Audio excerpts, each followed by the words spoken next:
다시 뵙게 돼서 반갑습니다. 옆에 있는 분들과 벌써 인사하셨겠지만 다시 한번 반갑습니다. 잘 오셨습니다 하고 두루두루 앞뒤에 있는 분들과도요.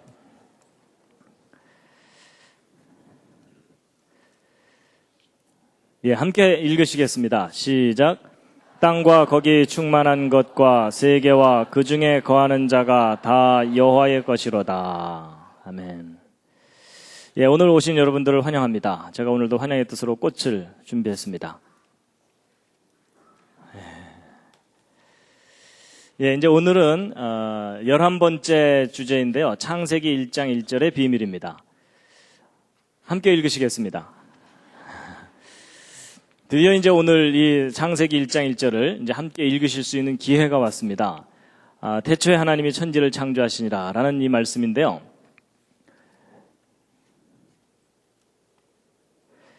시편 19편 7절에 보면 여호와의 율법이 완전하다라는 말씀이 있는데 함께 읽으시겠습니다. 시작. 여호와의 율법은 완전하여 영혼을 소성케 하고 여호와의 증거는 확실하여 우둔한 자로 지혜롭게 하며. 영어 단어 중에 ignorance라는 단어가 있는데 잘못이 없다 이런 기본적인 뜻이 있는데 이것이 이제 성경에 적용될 때는 성경의 내용이 오류가 없다 이런 뜻으로 쓰입니다. 그 내용도 오류가 없을 뿐만 아니라 이제 그 기록의 보존성에 관해서도 이제 오류가 없는 것인데요. 보통 이제 기독교인들은 성경이 인간의 지혜로 꾸며낸 기록이 아니고 창조자 하나님이 인간에게 주신 거룩한 말씀이다 이렇게 믿고 있고 1.1획도 틀리지 않는 완전한 말씀이다라고 고백합니다. 그렇죠. 근데 이제 그렇게 우리가 이제 고백하지만 그렇다는 객관적인 증거가 뭐냐 이렇게 따지고 들면 별로 할 말이 없습니다. 너도 믿어봐 뭐 이러는 수밖에 없거든요. 근데 이제 오늘 창세기부터 시작되는 이 기록이 1.1획도 틀리지 않는 완전한 기록이라는 객관적이고 과학적인 증거를 오늘 소개해 드릴 겁니다. 하나님의 말씀이 정말 완전하다는 이제 증거를 소개해 드릴 텐데요. 그래서 이제 창세기 1장 1절의 비밀, 성경은 참으로 완전한 말씀인가 하는 내용인데, 오늘 내용도 조금 어렵습니다. 일단 수학이 나옵니다. 지금. 그래서 오늘 각오를 좀 하셔야 되는데요. 그래서 이제 처음부터 어려운 얘기를 바로 했다가는 금방 일어나서 가실 것 같아서 제가 좀 시원한, 멋있는 장면을 좀 보여드리도록 하겠습니다. 이제 곧 겨울이 오기 때문에 눈이 내릴 겁니다. 이 눈들, 온 세상에 하얗게 눈으로 덮이면 참 환상적인 모습을 우리에게 보여주는데, 여러분 이 언덕에 지금 눈이 쌓여 있는데, 이 언덕에 쌓여 있는 보물들이 보이십니까? 이게 맨눈으로는 잘 안 보이고요. 현미경으로 들여다보면 이 눈송이들이 기가 막힙니다.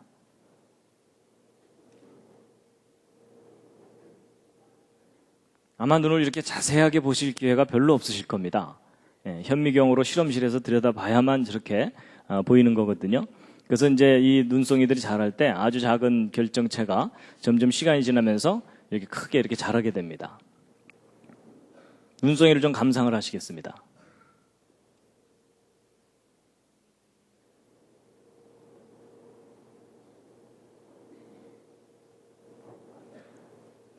눈송이가 이렇게 아름다울 줄 모르셨죠? 기가 막힙니다.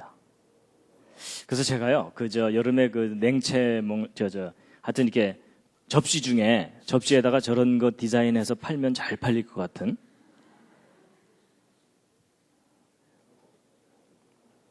이렇게 디자인되어 있는 접시 하나씩 사시지 않겠습니까? 보통 눈송이를 일반 현미경으로 들여다보면은 이렇게 보이는데 이걸 입체 구조를 볼 수 있는 그 전자현미경이 있습니다. 전자현미경으로 눈송이를 보면은 이렇게 보입니다. 눈의 입체 구조입니다. 그 모습이 참 다양합니다.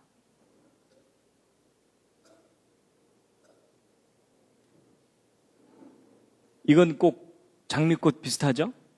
쌀이눈 같은 거를 이렇게 단면을 보면 이렇게 되고요. 기하학적 모양도 있고요.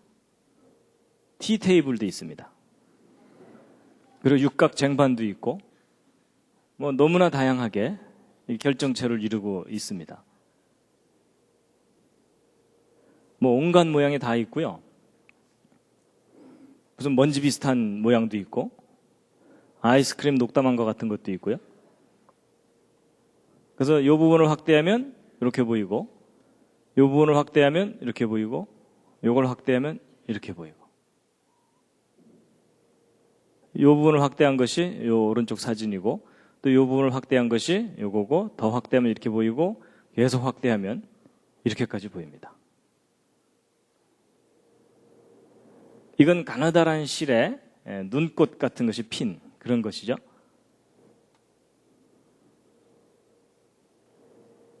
기가 막힙니다.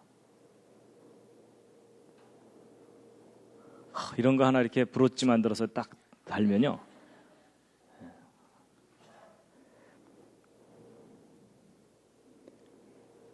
눈이 내리고 있습니다.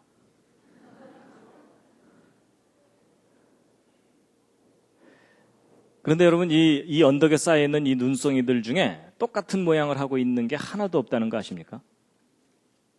세밀하게 들여다보면 마치 우리 그 지문이 서로 다 다른 것처럼 다 다른 모양을 하고 있습니다. 뭐 눈송이의 모양이 뭐 온갖 모양입니다. 근데 기본적으로는 이제 육각형, 육각별 모양입니다. 그런데 그 변화가 너무나 무한할 정도로 다양한 모습입니다.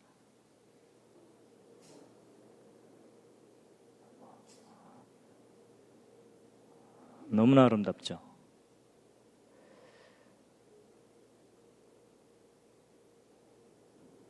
예. 눈송이를 좀 보여드렸는데요. 이제 이거 보여드린 이유가 뭐였냐면 오늘 강의하려는 이 내용과 뭔가 관계가 있어서 보여드린 겁니다. 자, 여호와 율법은 완전하다 그랬는데 그 율법에 해당되는 책이 바로 모세오경입니다. 창세기부터 시작되는 이제 그 말씀이 완전하다라는 것인데요. 보통 이제 모세오경이라고 하죠. 이 5권의 책을. 지금부터 설명드리는 이 내용은 이 호주에서 발행되는 테크니컬 저널이라고 하는 창조론 관련 논문집이 있는데 그 논문집에 1993년도에 발표된 어느 한 논문의 내용을 제가 쉽게 이해하실 수 있도록 설명을 드리는 겁니다.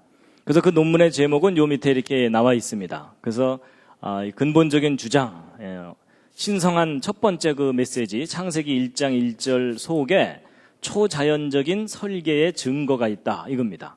이 창세기 1장 1절부터 시작되는 이 기록은 인간이 기록한 게 인간의 지혜로 기록한 게 아니라 인간을 뛰어넘는 초자연적인 어떤 존재에 의해서 우리 인간에게 주어진 메시지라는 증거가 있다는 겁니다. 그래서요, 이 창세기 1장 1절 이 히브리어 원문을 수학적으로 분석을 해본 겁니다. 그랬더니 너무나 놀라운 증거가 발견된 것인데, 여러분 이 오른쪽 아래에 있는 이 파란색이 이게 뭐죠?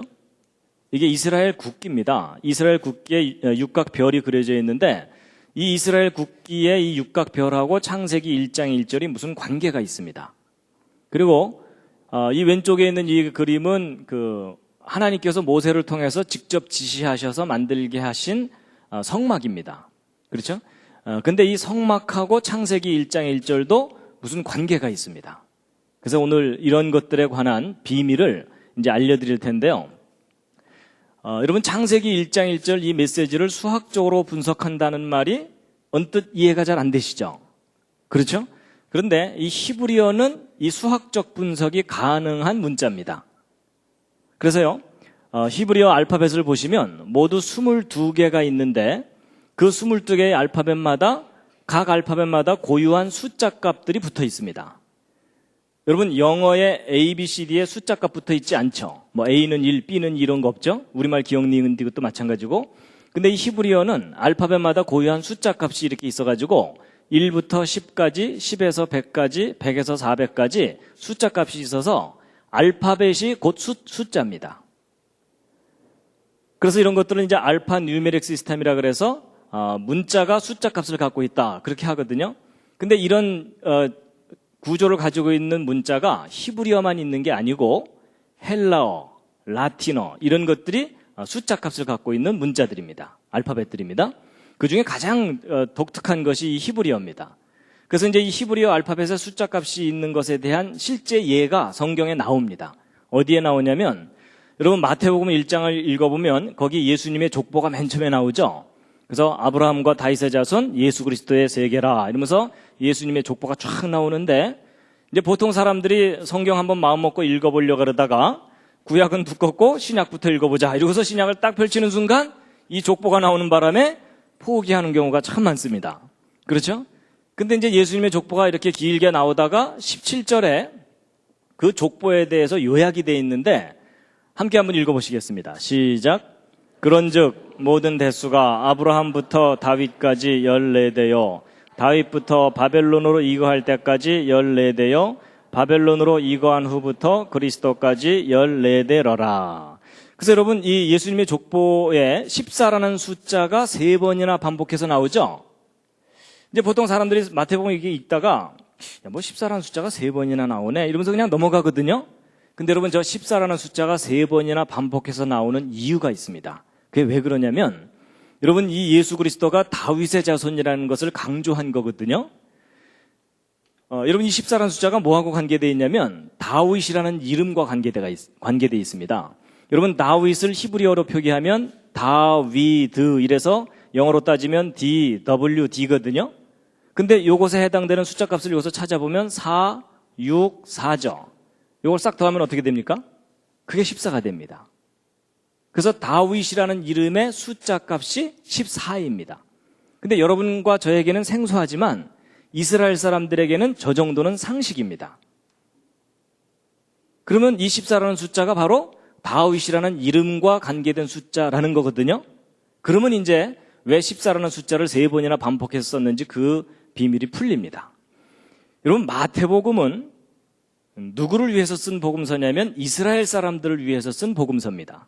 근데 이 이스라엘 사람들에게 예수 그리스도가 메시아라는 것을 소개를 해야 되는데 이스라엘 사람들은 워낙 전통과 족보를 목숨처럼 귀하게 여기기 때문에 이 족보도 없는 집안에서 메시아가 올 거라는 걸 용납을 못합니다. 그래서 그 이스라엘 사람들한테는 족보 얘기부터 해야 마음을 엽니다. 그래서 이 예수 그리스도가 평범한 가문 출신이 아니라 아브라함의 후손일 뿐만 아니라 다윗의 후손이다라는 겁니다. 근데 다윗의 후손이라는 게 무슨 말이냐면 왕족이라는 뜻입니다. 다윗의 후손들이 대대로 왕을 했거든요. 그러니까 이분은 왕이 될 만한 자격이 있는 분이다라는 걸 먼저 얘기를 해주는 겁니다. 그러니까 제발 좀 마음 좀 열어라 뭐 그 얘기입니다. 그런데 바로 이스라엘 사람들의 조상인 아브라함부터 시작해서 아브라함부터 다윗까지 14대, 거기서 바벨론까지 14대, 거기서 예수님까지 14대니까 다윗이라는 이름의 숫자 값으로 3번 이렇게 내려온 존재이기 때문에 평범한 존재가 아니다. 바로 예언된 그분이다. 라는 걸 나타내기 위한 겁니다. 이해가 되시죠? 그래서 이제 결국 이 14라는 숫자가 이 다윗이라는 이름과 관계된 거다라는 걸 이제 알게 되면 풀리거든요. 그래서 이제 이런 예에서 볼 수 있듯이 히브리어는 알파벳마다 숫자 값이 있을 뿐만 아니라 단어에도 숫자 값이 있다는 걸 짐작하시겠죠. 그래서 이제 성경 구약에 있는 히브리어 원문은요, 모든 단어마다 고유한 숫자 값이 있습니다. 그래서 이 히브리어가 숫자 값을 가지고 있다는 것이 어떤 역할을 하냐면요, 성경 원문을 옮겨 적을 때 제대로 옮겨 적었는지 검증하는 방법이 뭐겠습니까?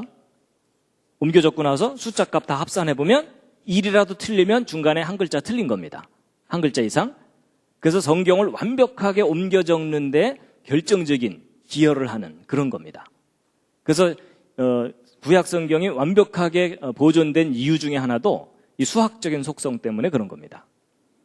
그래가지고 한 가지 참고로 더 말씀드리면요, 여러분 예수, 이제 우리말로는 예수고 영어로는 지저스죠. 근데 그것을 헬라어로 표기를 하면, 여러분 신약 성경은 헬라어로 표기가 돼 있죠. 그래서 예수라는 이름은 미리 예언된 이름입니다. 그렇죠? 아들을 낳으리니 이름을 예수로 하라, 이렇게 해서 미리 예정돼 있는 이름이거든요. 근데 예수라는 이름을 헬라어로 표기하면 이렇게 되는데, 요 헬라어 알파벳의 숫자값, 고유한 숫자값들을 일일이 다 찾아서 이걸 싹 더해보면 예수라는 이름의 숫자값이 재미있게도 어떤 숫자가 나오냐면 888이 나옵니다. 평범한 숫자는 아니죠? 근데 뭐 우연히 저런 거 아니냐 이렇게 생각하실지 모르지만 이제 뒷얘기를 다 들어보시고 나면 이게 절대로 우연이 아닙니다. 저렇게 수학적으로 예수님의 이름이 이미 디자인이 돼 있었던 겁니다. 그래서 이 헬라어도 이제 숫자 값을 갖고 있고, 그래서 여러분 계시록에 보면은 이 888과 비슷한 숫자가 하나 나오죠. 그게 뭡니까? 666이 나오죠. 그래서 총명이 있는 자는 그 수를 한번 세워보아라, 이런 내용이 나오잖아요. 그래서 그 수도 바로 이제 이런 것과 관계된 그런 수입니다. 그래서 이제 이 창세기 1장 1절에 있는 이 기록을 이제 수학적으로 다 분석을 한 건데, 여기 이제 알파벳마다 숫자 값이 이렇게 있거든요. 그래서 이 표에서 이 숫자 값을 다 찾아가지고 각 알파벳의 숫자 값을 딱 이렇게 찾은 다음에 요걸 싹 더하면 그 단어의 숫자 값이 되는 겁니다. 그래서 이 7개의 숫자를 이제 계산을 해서 찾아낸 거고요. 그래서 이 7개의 숫자를 분석해 보고 나서 깜짝 놀란 겁니다. 창세기 1장 1절이 완벽하게 설계된 메시지라는 걸 알게 된 겁니다. 근데 일단 우리는 창세기 1장 1절 오늘 한번 이제 읽어보시겠습니다. 자, 자세를 바로 하시고요. 예전에는 이 성경 함부로 못 읽었습니다. 목욕 재개하고 읽었어야 되는데 오늘 특별히 봐드리겠습니다. 이제 히브리어는 요 굵은 글씨가 자음이고요. 요 밑에 있는 점같이 생긴 것들이 모음입니다. 근데 이제 모음은 처음부터 없었어요. 나중에 이제 그 보음을 붙였기 때문에 원래 원문은 자음만으로 이제 기록되어 있습니다. 그래서 제가 이제 이 자음과 모음의 발음을 영어로 비슷하게 이렇게 써놨습니다. 근데 요 밑에 있는 건 나중에 보시고요. 일단 한번 읽으시겠습니다. 제가 발음이 별로 신통치 않지만 따라서 한번 해보시죠. 베레시트, 뭐 쉽게 그냥 베레시트, 바라, 엘로힘. 어디선가 들어보셨죠? 그렇죠? 예, 엘로힘. 그 다음에 앳, 하샤마임, 베엣. 요게 이제 W인데도 여기에 독일식 발음을 해서 베 이렇게 읽는다고 합니다. 예, 베엣, 하아렛. 어떻게 좀 감동이 오십니까? 거의 머리털 나고 처음 읽으시잖아요. 대부분의 사람들이요. 예. 2번 읽고 외우시겠습니다. 자, 한번 따라 읽으시겠습니다. 베라시트, 바라, 엘로힘, 앳, 하샤마임, 베엣, 하아렛. 그래서 여러분 이 뜻은요, 이 베라시트 제가 밑에 다 써놨습니다. 태초에. 바라라는 단어는 창조하셨다. nothing에서 something을 창조할 때 쓰는 단어입니다. 그 다음에 엘로힘, 전능자 하나님입니다. 하나님의 가장 고유한 이름은 여호와입니다. 그렇죠? 그런데 이제 엘로힘은 전능자 하나님이라는 그런 의미입니다. 그 다음에 에트는 어떤 목적을 나타내는 단어에 앞에 붙이는 건데요. 여기는 요 샤마임이 하늘입니다. 요 앞에는 요 하는 영어로 따지면 정관사 더입니다. 그래서 하늘을 이렇게 돼 있습니다. 그리고 요 베트 할 때 요 뒤에 있는 요 에트는 요 앞에 있는 에트하고 똑같고 여기 꼬부라진 거 하나 붙어 있죠. 요게 영어로 따지면 end입니다. 그리고 이제 아레츠가 땅이고 요 앞에 있는 요 하는 정관사 더입니다. 그래서 태초에 창조하셨다 하나님께서 하늘을 그리고 땅을 이렇게 돼 있습니다. 그래서 우리말 성경은 천지를 하고 한 단어로 되어 있는데 히브리어는 하늘, 땅이 이렇게 나눠져 있습니다. 그래서 한 번 더 읽고 외우시겠습니다. 자, 2글자씩 읽겠습니다.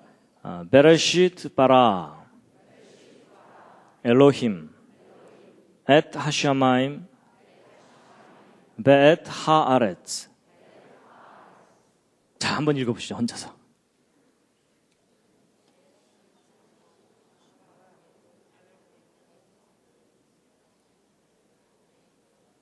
여러분 드디어 방언이 터졌습니다.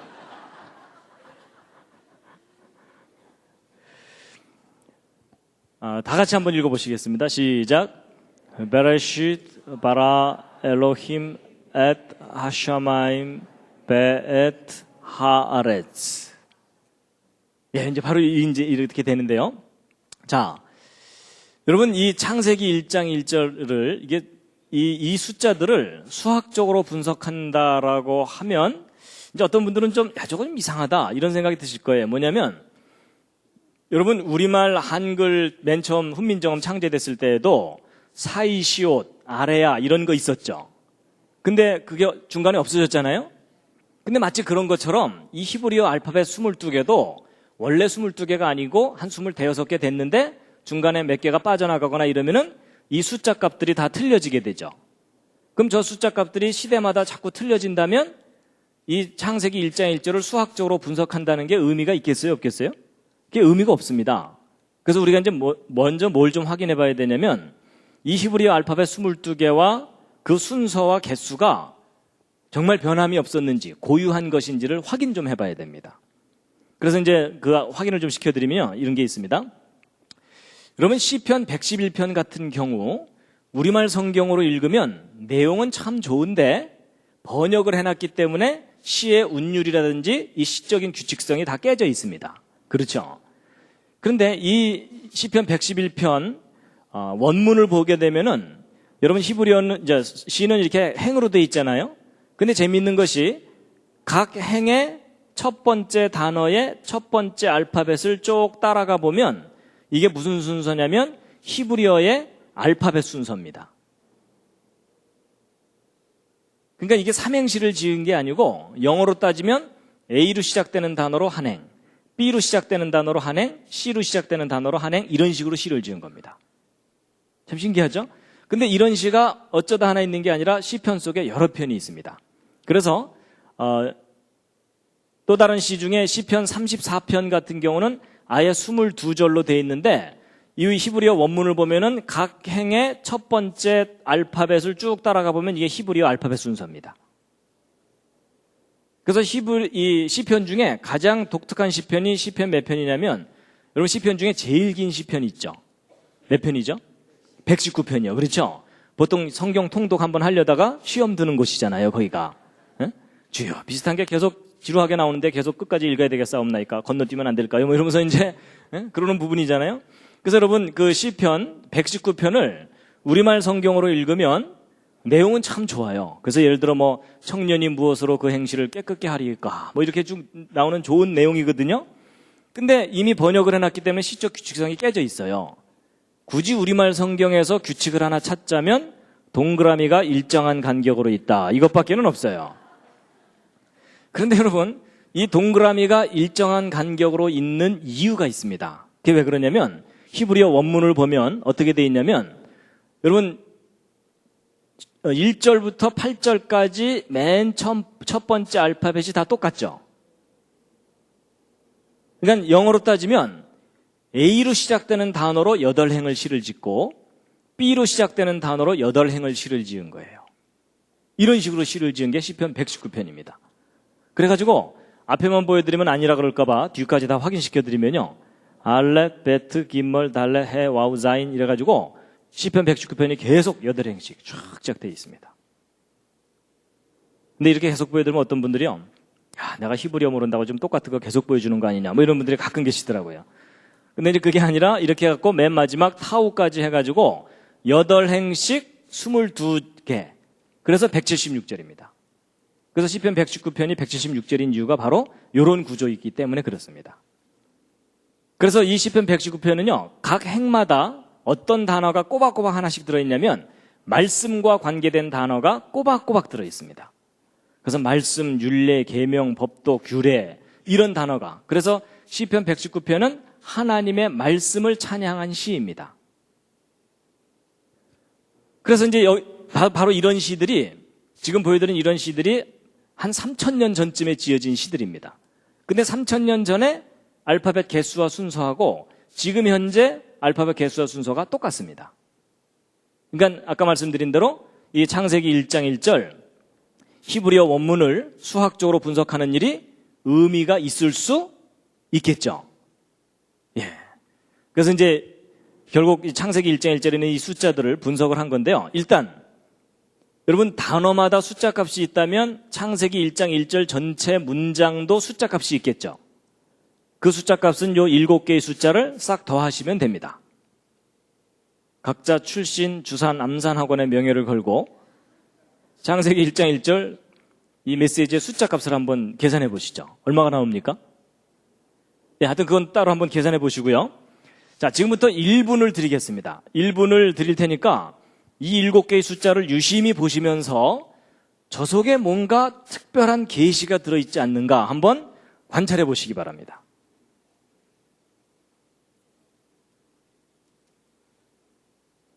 저 7개의 숫자 속에 너무나 놀라운 비밀이 들어있습니다.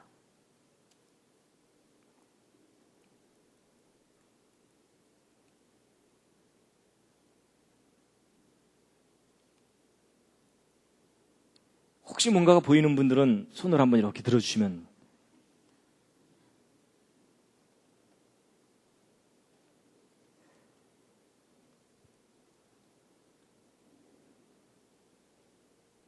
뭐가 좀 보이십니까? 예, 한 분이 손을 살짝 드시셨는데요. 자,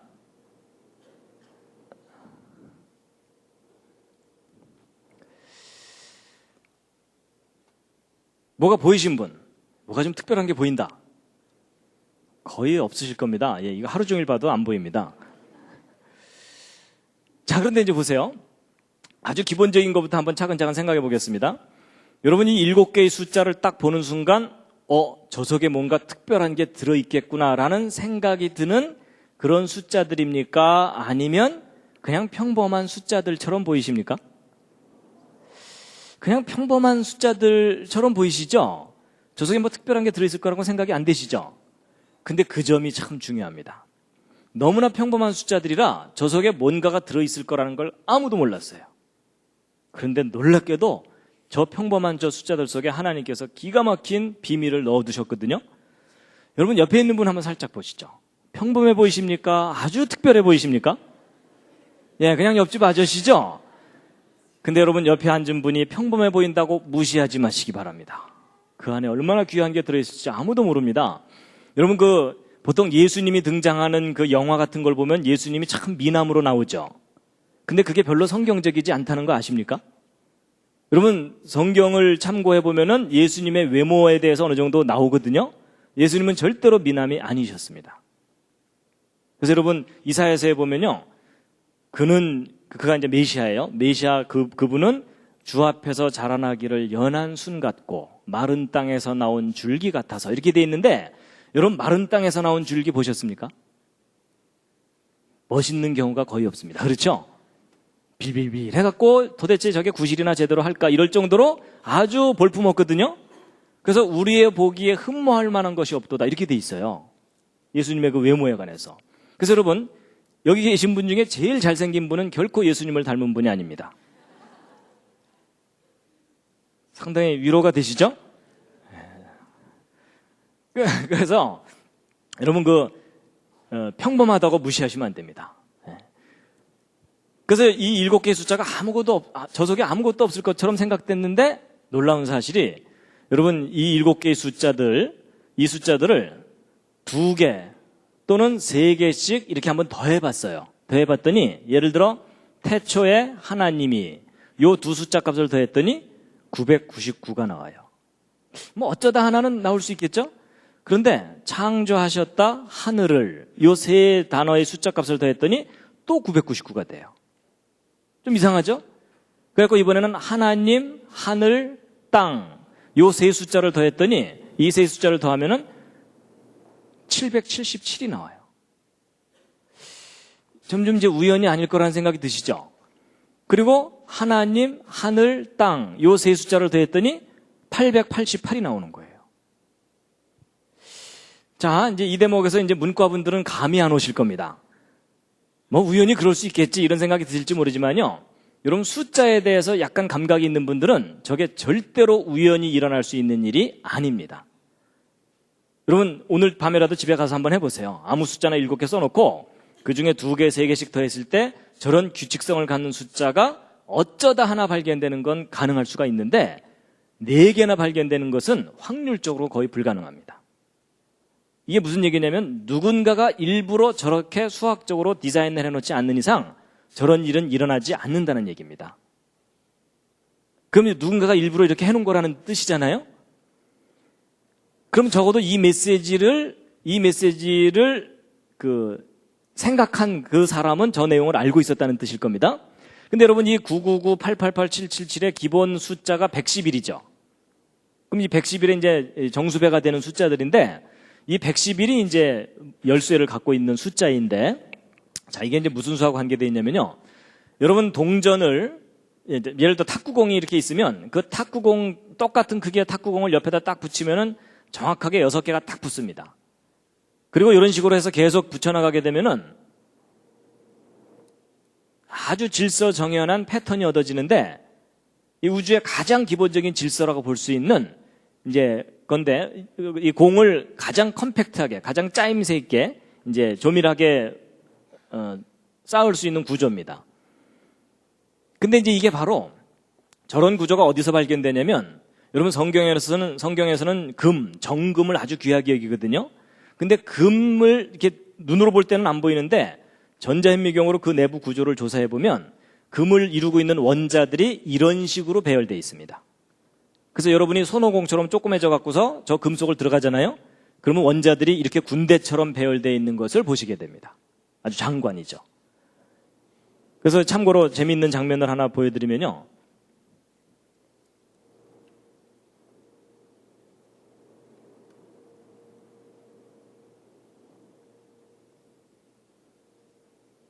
여러분 이게 이제 금 원자 배열이거든요. 근데 이런 질서정연한 패턴들이 조화를 부립니다.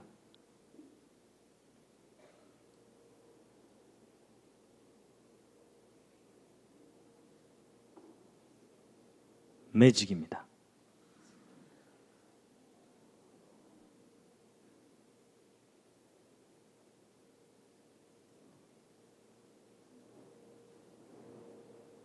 어지러우시죠? 여러분 아주 질서 있는 패턴들이 서로 간섭을 하면서 또 다른 무늬를 만들어내는 이런 걸 간섭무늬라고 하거든요. 그래서 여러분 하나님이 창조하신 이 질서 있는 세계가 이 질서가 또 조화를 부리고 이렇게 돼 있습니다. 그래서 하나님이 창조하신 세계 참 신기한 세상인데요. 그런데 이제 여러분 이 질서정연한 이 패턴 속에 숨어있는 별이 있습니다. 그 별이 무슨 별이냐면 바로 다윗의 별입니다. 육각별이 들어있거든요. 그래서 이 파란색으로 된 제일 작은 별, 그 다음 노란색으로 된 그 다음 큰 별, 빨간색으로 된 세 번째 다윗별 이렇게 있는데 이런 다윗별들이요 바로 이스라엘 국기에 있는 그 육각별이잖아요. 자, 이제 이 육각별이 무슨 의미를 가지고 있는 건지 보실 텐데요. 여러분 이 맨 첫 번째 다윗별을 이룰 수 있는 동그라미 개수가 모두 몇 개냐면 이게 세어보시면은 이게 모두 13개입니다. 그래서 13이라는 숫자는 첫 번째 다윗별을 만드는 숫자다라고 기억을 좀 해두시기 바랍니다. 그럼 이제 하나 더 큰 다윗별은 그럼 얼마냐? 하나 더 큰 다윗별은 37입니다. 37개가 있어야 두 번째 다윗별을 만들고 그 다음에 또 하나 더 큰 다윗별이 뭐냐면 세 번째 다윗별이 바로 73입니다. 그래서 13, 37, 73이라는 이런 숫자들은 다윗의 별을 만들 수 있는 숫자. 그래서 보통 그 도형을 수학적으로 연구하는 사람들이 도형수라고 하는 수입니다. 특히 이제 육각별을 만드는 수, 이래서 이렇게 얘기합니다. 그래서 이 숫자들을 좀 기억을 해 두시면요. 지금 이 두 번째 다윗별의 숫자가 37이라 그랬죠. 근데 이제 보세요. 아까 나왔던 이 111이 어떤 수냐면 두 번째 다윗별 37을 3개를 더하면 얼마가 나옵니까? 37을 3번 더하면? 그게 바로 111입니다. 그럼 이 111은 다윗별 3개를 더한 숫자인데 그것에 또 정수배들이니까 결국 이 숫자들 속에는 뭐가 잔뜩 들어있는 거겠어요? 다윗의 별이 잔뜩 들어있는 거예요. 그러니까 창세기 1장 1절 속에 다윗의 별이 잔뜩 반짝반짝 들어있는 겁니다. 그런 수학적 구조를 갖고 있어요. 그래서 창세기 1장 1절과 다윗의 별이 무슨 관계가 있어요, 수학적으로. 그 다음에 이제 여러분 이 우주의 가장 기본 질서가 수학적 질서입니다. 그래서 우리 초등학교, 옛날에는 초등학교, 이제 국민학교 들어가면은 맨 처음 배우는 것이 1, 2, 3, 이거 숫자 배우죠? 그래갖고 이제 1, 2, 3 이렇게 해서 쭉, 1, 2, 3 이렇게 쭉 나가는데 이렇게 쭉 계속 나가다 보면 계속 정삼각형을 이루죠. 그래서 이 오른쪽 숫자들은 정삼각형 수라고 하는 숫자들입니다. 1, 3, 6, 10 이렇게 되죠? 그래서 이걸 이제 정삼각수라고 하는데 삼각수. 근데 이제 아까 여러분 창세기 1장 1절 이 7개의 숫자를 싹 더하면 얼마가 됩니까? 혹시 계산해 보신 분 계십니까? 얼마죠? 2701 맞는지 한번 보겠습니다. 맞았습니다. 그래서 여러분 이 창세기 1장 1절의 메시지가 2701이거든요. 근데 여러분 저 숫자가 무슨 특별한 숫자처럼 보이지 않으시죠? 근데 이 숫자가 아주 특별한 숫자인데 무슨 수냐면 여러분 1부터 계속 정삼각형을 이루어 나가면 73번째 정삼각수입니다. 2701이. 그럼 이게 무슨 말이냐면 이 중에 1이라도 빠지거나 1이 더 들어가면은 정삼각형이 안 된다는 뜻이죠. 정확하게 73번째 정삼각수예요. 그래서 창세기 1장 1절 메시지의 숫자 값이 정삼각형을 이루고 있는 거예요. 근데 이제 이것만 얘기해드리면 뭐 우연히 그럴 수도 있지 이러실까봐 제가 하나 더 보여드리면 여러분 창세기 1장 1절 메시지 중에 제일 뒤에 있는 이 두 단어가 땅을 이렇게 돼 있어갖고 땅의 창조에 관한 것이거든요. 여러분 천지 창조 중에서 땅의 창조가 중요하죠. 안 중요하다고 생각하시는 분들은 지구를 떠나주시기 바랍니다. 여러분 하나님의 창조에 가장 관심이 있는 부분이 땅이에요. 우리 인간이 있잖아요. 그렇죠? 그래서 땅의 창조가 중요한데 이 땅의 창조에 해당되는 이 두 단어의 숫자 값을 더하면 703이 나오거든요. 그런데 저게 또 평범한 숫자가 아닙니다. 이 숫자가 무슨 수냐면 37번째 정삼각수입니다. 자 보세요. 여러분 아까 천지창조 전체 메시지는 73번째 정삼각수라 그랬죠? 근데 땅의 창조에 해당되는 것은 37번째 정삼각수라 그랬죠? 둘 다 정삼각수예요. 근데 재미있는 것은 37과 73을 곱하면 도로 2701이 됩니다. 아직 정신을 잃으시면 안 됩니다. 이게 무슨 얘기냐면 이 창세기 1장 1절이 너무나 완벽하게 수학적으로 짜여져 있는 거예요. 신기하죠? 야, 이거 우연히 저럴 수 있는 게 아닌데? 그래가지고, 야, 이거 창세기 1장 1절 이거 너무 신기한데? 근데 여러분 아까 보세요. 37, 73. 어디선가 본 듯한 숫자죠? 이게 바로 아까 다윗의 별 숫자들이었어요. 놀랍게도 다윗의 별 숫자 값들을 곱했더니 천지창조 숫자 값이 나오는 거예요. 그러니까 창세기 1장 1절과 다윗의 별이 너무나 완벽하게 수학적 조화를 이루고 있는 거예요. 그래갖고 이게 뭐 창세기 1장 1절 이거 너무 신비로운 메시지다. 응? 수학적 구조가. 그래서 이번에는 뭘 또 들여다봤냐면요. 야, 혹시 이 알파벳 개수에도 무슨 의미가 있는 게 아니냐. 이래갖고 여러분 첫 단어 알파벳 6개입니다. 모음은 안 따지고 자음만 따지는 겁니다. 두 번째 단어 3개, 5개, 2개, 5개, 3개, 4개 이렇게 있고 창세기 1장 1절을 이루고 있는 알파벳 개수는 모두 28개예요. 근데 여러분 첫 단어, 첫 문장이잖아요. 여러분 성경에서는 항상 첫 번째 것을 중요하게 여기죠. 그럼 이제 첫 단어가 6개, 첫 문장이 28개인데 여러분 6하고 28이라는 숫자가 무슨 특별한 숫자처럼 여겨지지 않으시죠? 근데 여러분 이것은 수학자들에게 아주 특이한 숫자입니다. 수학자들이 완전수라고 부르는 수입니다. 퍼펙트 넘버. 완전수가 무슨 뜻이냐면요. 여러분 6이라는 숫자는 1로도 나눠지고 2로도 나눠지고 3으로도 나눠지죠. 근데 자기를 나눌 수 있는 숫자를 싹 더하면 자기 자신이 되는 수를 완전수라고 얘기합니다. 성경적인 의미의 완전수가 아니라 수학적 완전수. 그리고 28도 마찬가지입니다. 28도 1로도 나눠지고 2로도 나눠지고 4로도 나눠지고 14로도 다 나눠지죠. 이 말이 잘 이해가 안 가시는 분들은 회개하셔야 됩니다. 분명히 학창시절에 심히 조르신 겁니다. 그런데 자기를 나눌 수 있는 숫자를 싹 더하면 자기 자신이 되는 수예요. 이런 걸 완전수라 그래요.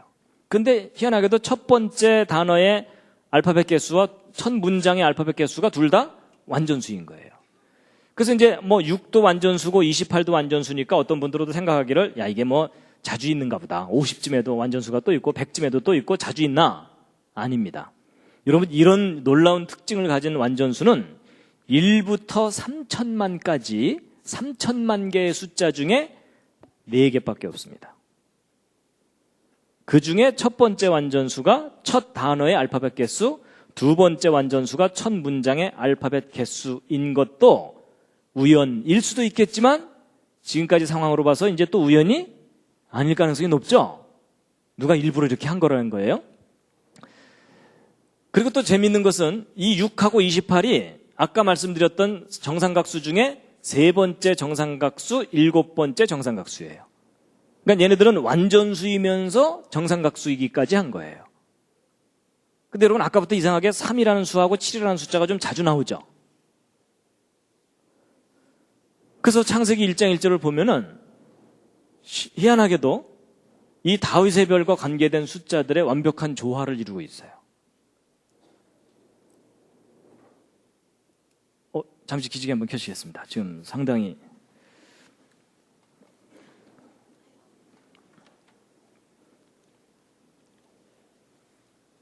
몸 풀고 하겠습니다. 좌양조 하셔서 옆에 있는 분 안마를 좀 시원하게 해드리겠습니다. 좌양조 하셔서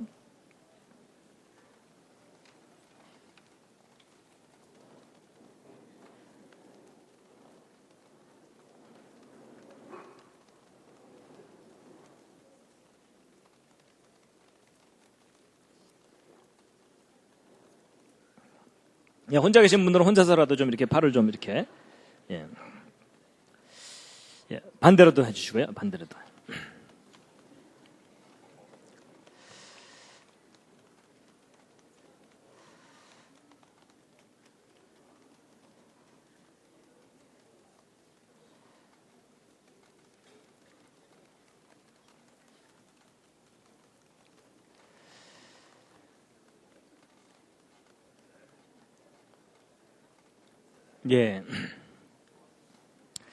그 숫자만 나오면 아무 생각이 없어지는 분들은 오늘 너무 무리하지 마시고요. 그냥 졸다깨다 그냥 이렇게 감상만 하셔도 됩니다. 오늘은 하여튼 제 강의 후반부는요, 아무래도 이과분들을 위한 강의입니다. 그동안 널리 소외됐던 그분들에게 이제 성경의 놀라운 비밀을 알려드리는 건데요. 자, 보세요. 여러분, 이 세 번째 다윗별 73하고 이 두 번째 다윗별 37과의 관계가 또 어떤 면이 있냐면 이런 게 있습니다. 여러분, 이 세 번째 다윗별 가운데 정육각형 하나 들어있죠. 그럼 이 정육각형을 똑 떼어내면 이게 바로 32번째 다윗별하고 숫자가 똑같습니다. 무슨 말이냐면 이 가장자리에 있는 걸 하나 딱 떼어서 여기로 싹 돌려놓으면 두 번째 다윗별이 돼버리죠. 그러니까 큰 다윗별 안에 작은 다윗별이 정육각형으로 들어있는 거예요. 이게 37입니다. 그래서 요 두 다윗별의 숫자 값을 곱하면 천지창조 숫자 값이 나오죠? 그런데 요 두 번째 다윗별 안에도 정육각형이 하나 들어있죠? 요거 똑 떼어내면 요게 얼마냐면 요게 19입니다. 근데 재밌는 건 요 두 숫자를 곱하면 아까 그 땅의 창조 숫자 값이 나옵니다. 희한하죠? 그리고 요거보다 하나 작은 다윗별이 13이고 또 요 안에 있는 정육각형이 7이거든요.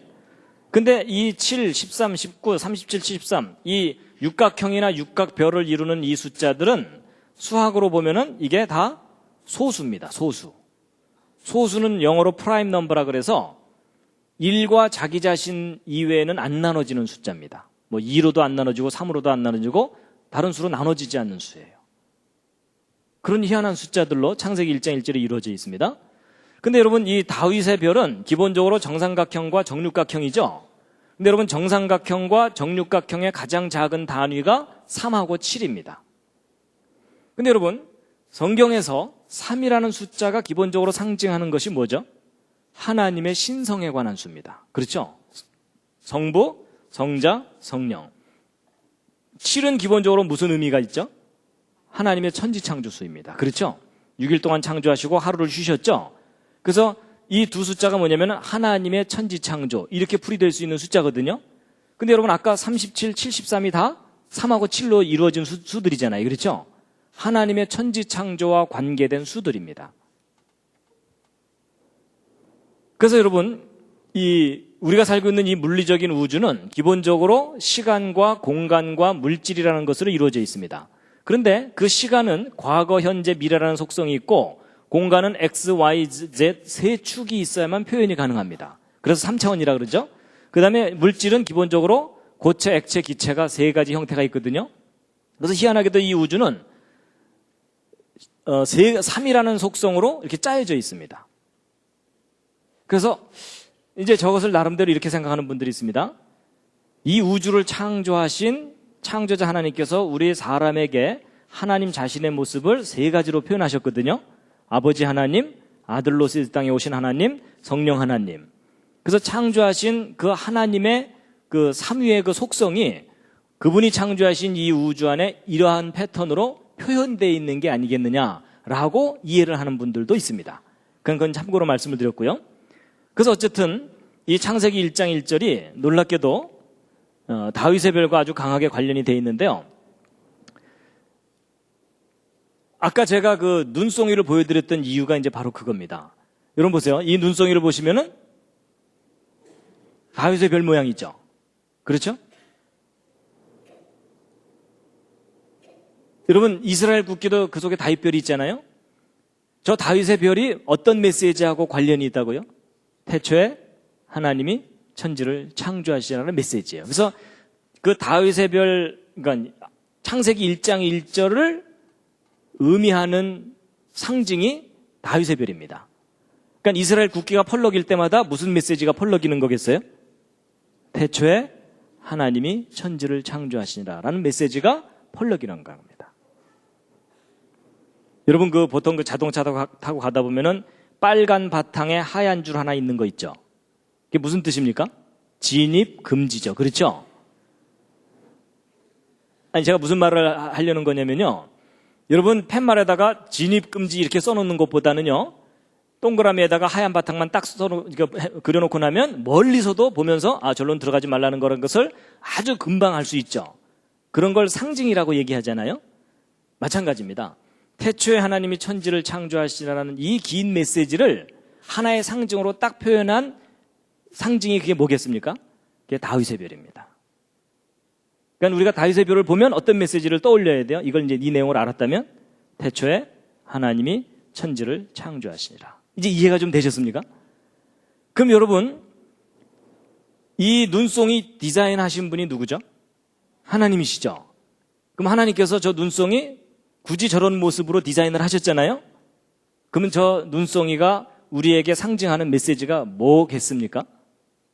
태초에 하나님이 천지를 창조하시니라. 그럼 여러분 겨울에 하늘에서 눈이 내릴 때마다 뭐가 내려오는 거겠어요?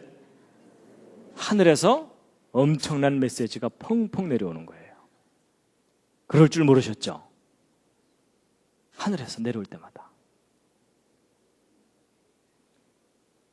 여러분 이럴 때 쓰는 말이 뭔지 아세요? 귀 있는 자는 들을지어다. 그래서 여러분 금년 이제 곧 첫눈이 내릴 거 아닙니까? 괜히 좋아하지 마시고요. 첫눈이 내릴 때 하늘에서 무슨 메시지가 펑펑 내리겠어요? 태초에 하나님이 천지를 창조하시니라.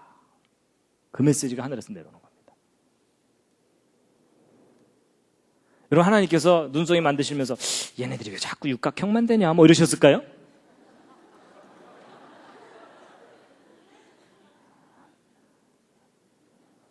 무슨 의미인지 아시겠죠?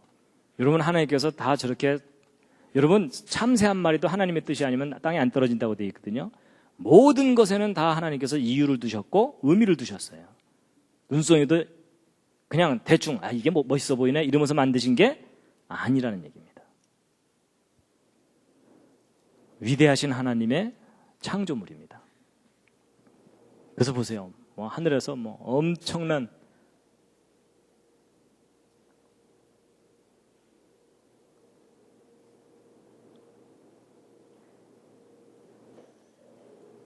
이 눈송이 속에 그 메시지가 들어있는 줄 모르셨죠?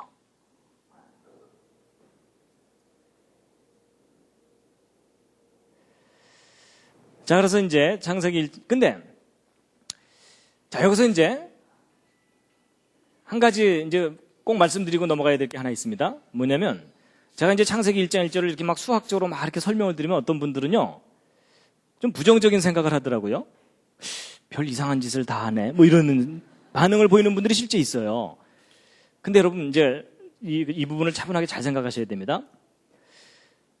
여러분 이 창세기 1장 1절 이 메시지가 인간이 꾸며낸 거라면은 좀 이상한 것일 수 있겠지만 창세기 1장 1절 이 메시지는 근본적으로 누가 우리에게 주신 메시지죠? 창조자 하나님이 우리에게 주신 메시지거든요. 그러면 이 창세기 1장 1절 히브리어 원문 속에 지금 쭉 설명드렸던 이 수학적 구조가 들어있는 것을 창조자 하나님께서 아셨을까요? 모르셨을까요? 당연히 아셨겠죠. 혹시 모르셨을까요? 모르시고 이제 쫙 선포를 해 두셨는데 나중에 막 수학자들이 저 내용을 막 발견해내니까 하나님 깜짝 놀라셔갖고 저런 게 다 들어있었네.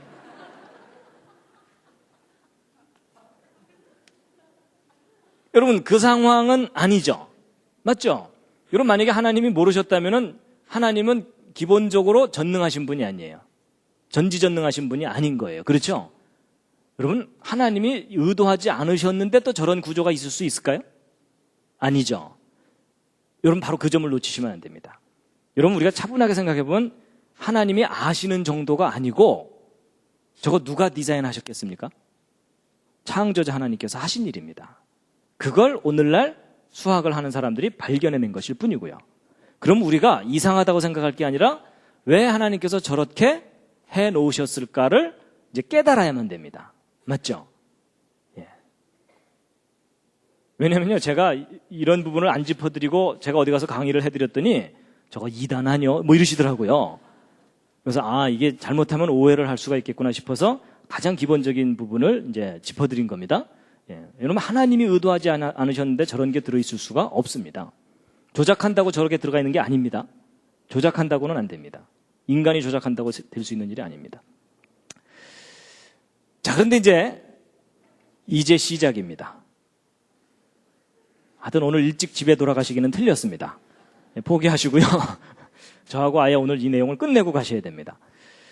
여러분 이 세 번째 다윗별과 두 번째 다윗별 사이의 그 도형적인 관계인데요. 특히 이 두 번째 다윗별 숫자인 37이 참 신기합니다. 육각별도 이루고 있지만 아까 육각형도 이룬다 그랬죠. 그리고 이 팔각형도 37입니다. 여러분 하나의 숫자가 세 가지 도형을 만들거든요. 여러분 하나의 숫자가 한 가지 도형을 이루는 것도 영광인데 세 가지나 이루니까 얼마나 특이해요. 그렇죠? 여러분 숫자들끼리 모여갖고 나는 사각형이다, 나는 삼각형이다 이러는데 어느 숫자는 난 아무것도 아니다 이러면 얼마나 쓸쓸해요. 그렇죠? 근데 이 37은 세 개나 이루어요. 그래서 이걸 수학하는 도형을 연구하는 사람들이 삼형수라고 얘기합니다. 이게 형수가 세 사람이 있다 이런 뜻이 아닙니다. 세 가지 도형을 만들 수 있는 숫자다. 그래서 아주 특이하게 여기는데 특히 여러분 그 수학에서 그 숫자를 갖고 이렇게 장난을 치는 일이 있거든요. 숫자의 조화를 이렇게 풀고 그럴 때 중요하게 사용되는 숫자가 37입니다. 근데 이제 37과 73의 도형적인 관계는요. 요 37에다가 테두리를 쫙 두르면 큰 다윗별이 되고 요 육각형에다가 6, 6이 36을 딱 두르면은 이 큰 다윗별이 되거든요. 근데 마치 요 패턴 관계가 6일 동안의 창조와 하루의 안식 뭐 이런 것을 의미하는 게 아닌가라고 해석되는 그런 구조를 갖고 있고 그리고 이제 이 36이라는 숫자, 66이 36이라는 숫자도 평범한 숫자가 아니고요. 여러분 66이 36이니까 정사각형 수죠. 그러면서도 또 얘는 8번째 정삼각수예요. 그러니까 이런 걸 이형수라 그래요. 바이피규러인 넘버라고. 그리고 요 밑에는 이제 아래쪽 사이클이고 그 밑에도 또 이렇게 돼 있어갖고 여러분 37 안에 19 들어있다 그랬잖아요. 요 두 숫자 곱하면 703 땅의 창조 숫자 나오고 그다음 37보다 하나 작은 다윗별이 13이고 19보다도 하나 작은 육각형이 7인데 13하고 7을 곱하면 91이 나오는데 이 91도 정육각형 숫자고 이 90 여러분 아까 그 37 뒤집은 게 73이었죠. 그러면 이 19를 뒤집은 게 91이죠. 근데 이 19도 육각수인데 91도 육각수예요. 그냥 완벽하게 조화를 이루는 숫자들로 짜여져 있고 그 다음에 37과 13을 연결시켜주는 수가 24고 19와 7을 연결시켜주는 수가 12거든요. 근데 여러분 24가 10이라는 숫자도 평범한 숫자가 아니고 저게 성경과 관계된 수들입니다. 저게 구약과 신약에서 공통적으로 나오는 수들이에요. 여러분 12는 구약에서는 뭐가 떠오르세요? 이스라엘의 12지파. 이게 하나님을 섬기는 숫자들입니다. 이게 하나님을 섬기는 사람들에 관한 수인데 12지파. 그 다음에 신약에서는 뭐죠? 예수님의 12제자. 그 다음에 24는 구약에도 나오고 신약에도 나오는데 신약에서는 요한계시록에 하늘나라의 장로가 몇 명이죠? 24장로죠. 그 다음에 구약에서는 이 24가 뭐하고 관계 있죠? 제사장. 여러분 다윗왕 말기에 제사 제도를 정비하는데 제사장 팀을 모두 몇 팀을 만들어요? 24팀을 만듭니다. 그래서 24 반열 이렇게 얘기하거든요. 이게 다 하나님을 섬기는 사람들에 관한 숫자들이에요. 그리고 이제 요 밑에 이렇게 있고요. 그래가지고 이제 이거 창세기 1장 1절 정말 신기하다. 이래가지고 이번엔 뭘 조사해봤냐면 창세기 1장 1절 이 메시지에 맨 가장자리 울타리 숫자를 세워봤어요. 맨 가장자리. 그랬더니 이게 얼마냐면은 71을 3번 더하기 때문에 216이 나와요. 그러니까 이 가장자리 숫자를 쭉 더하면. 근데 여러분 저 216이라는 숫자가 또 평범한 숫자가 아닙니다. 이 216이라는 숫자는 무슨 수냐면 6 곱하기 6 곱하기 6. 그래서 6의 3승 숫자예요. 큐브 넘버라고 하거든요, 영어로. 근데 이 3승이라는 건 무슨 말이냐면은 정육면체 부피 구할 때 3승하죠. 그게 정육면체 수예요. 그래서 창세기 1장 1절이 정육면체 숫자 값으로 둘러싸여 있는데, 그럼 이 정육면체가 성경과 무슨 관계가 있느냐? 있습니다. 여러분 창세기 1장 1절부터 계시록까지 성경 전체를 조사해보면 정육면체가 몇 군데 등장하거든요. 근데 그 정육면체가 다 어떤 장소냐면 거룩한 장소예요. 그래서 여러분 이 출애굽기에 보면은 창조자 하나님께서 모세를 통해서 성막을 만들게 하시잖아요. 근데 이 성막을 보시면 이 앞에 커튼을 열고 들어가면 거기가 성소입니다. 근데 그 안쪽에 밀실이 또 하나 있죠. 거길 뭐라 그럽니까? 지성소, 지극히 성스러운 장소, the most holy place거든요. 그래서 여러분 이 성소나 지성소는 아무나 못 들어가죠. 저 지성소는 또 누구만 들어가요? 대제사장이 속죄일 날 흰옷을 입고 들어가요. 그렇죠? 그래갖고 하나님과 만나는 그런 곳인데, 요 지성소 있죠? 출애굽기에 나오는 대로 성막을 만들잖아요? 저 지성소 내부 구조가 어떤 모양이냐면 정육면체 모양입니다. 출애굽기를 읽으면 직접은 안 표현되어 있어요. 근데 출애굽기에 나오는 그대로 만들고 나면 정육면체, 그 내부가, 지성소가. 근데 거기만 그런 게 아니라 열왕기상에 보면은 솔로몬이 제대로 된 건물로 된 성전을 짓죠? 그 건물로 된 성전의 지성소도 정육면체예요. 그런가 하면 요한계시록에 보면 지금 현재 땅에 있는 예루살렘 말고 하늘에 있는 예루살렘이 있는데 거기에는 직접 가로 세로 높이가 나오거든요. 성경에 기록되어 있는데 정육면체입니다. 그래서 성경에서 일관성 있게 정육면체가 다 어떤 장소냐면 거룩한 장소예요. 근데 그 거룩한 장소를 상징하는 정육면체의 숫자 값으로 창세기 1장 1절이 둘러싸여 있는 것도 우연일 수도 있겠지만 이제 더 이상 우연이 아니에요. 그렇죠? 그렇다면 무슨 말이냐면 이 말씀이 거룩한 말씀이다 라는 뜻입니다. 그 다음에 이제 창세기 1장 1절 속에 무슨 수가 들어있냐면요, 여러분 천지창조 이 전체 중에 땅의 창조가 중요하다 그랬잖아요. 근데 땅의 창조에 해당되는 703이라는 숫자를 빼고 나면 나머지 5개의 숫자 값이 얼마냐면 1998입니다. 근데 여러분 이 1998이 무슨 수냐면요, 666을 3번 더한 숫자입니다. 여러분 드디어 666이 나왔습니다. 무섭죠?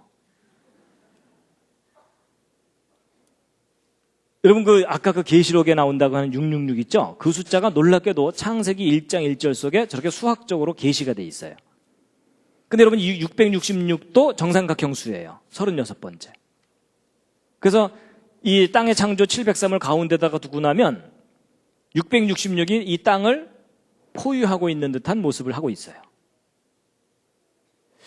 그래서 저게 도대체 무슨 의미일까라는 것을 나름대로 이제 분석한 분들이 뭐라고 이제 생각하고 있냐면, 여러분 성경 전체 스토리를 이해하면 뭐가 나오냐면 창조자 하나님께서 이 우주를 창조하실 때 천사들도 만드셨어요. 근데 그 천사들 중에 하나님께 반역하고 쫓겨난 천사가 있죠. 그 대장이 누구죠? 루시퍼예요. 근데 그 루시퍼가 쫓겨나요. 쫓겨나는데 하나님께서 곧바로 멸하지 않으시고 마지막 심판 때까지 유예 기간을 주세요. 그래서 그 쫓겨난 타락한 천사들이 하늘에서 쫓겨내려와서 성경을 보면 어디에서 권세를 잡고 있다고 표현되어 있을까요? 공중 권세 잡은 자들이라고 되어 있어요. 여러분 하나님 하늘에 계시고요. 물론 그건 공간적인 하늘은 아니지만 하늘로 표현하잖아요. 그리고 우리 인간과 생명체들은 땅에 있죠. 하늘과 땅 사이에 중간에 하늘이 있잖아요. 중간 하늘이.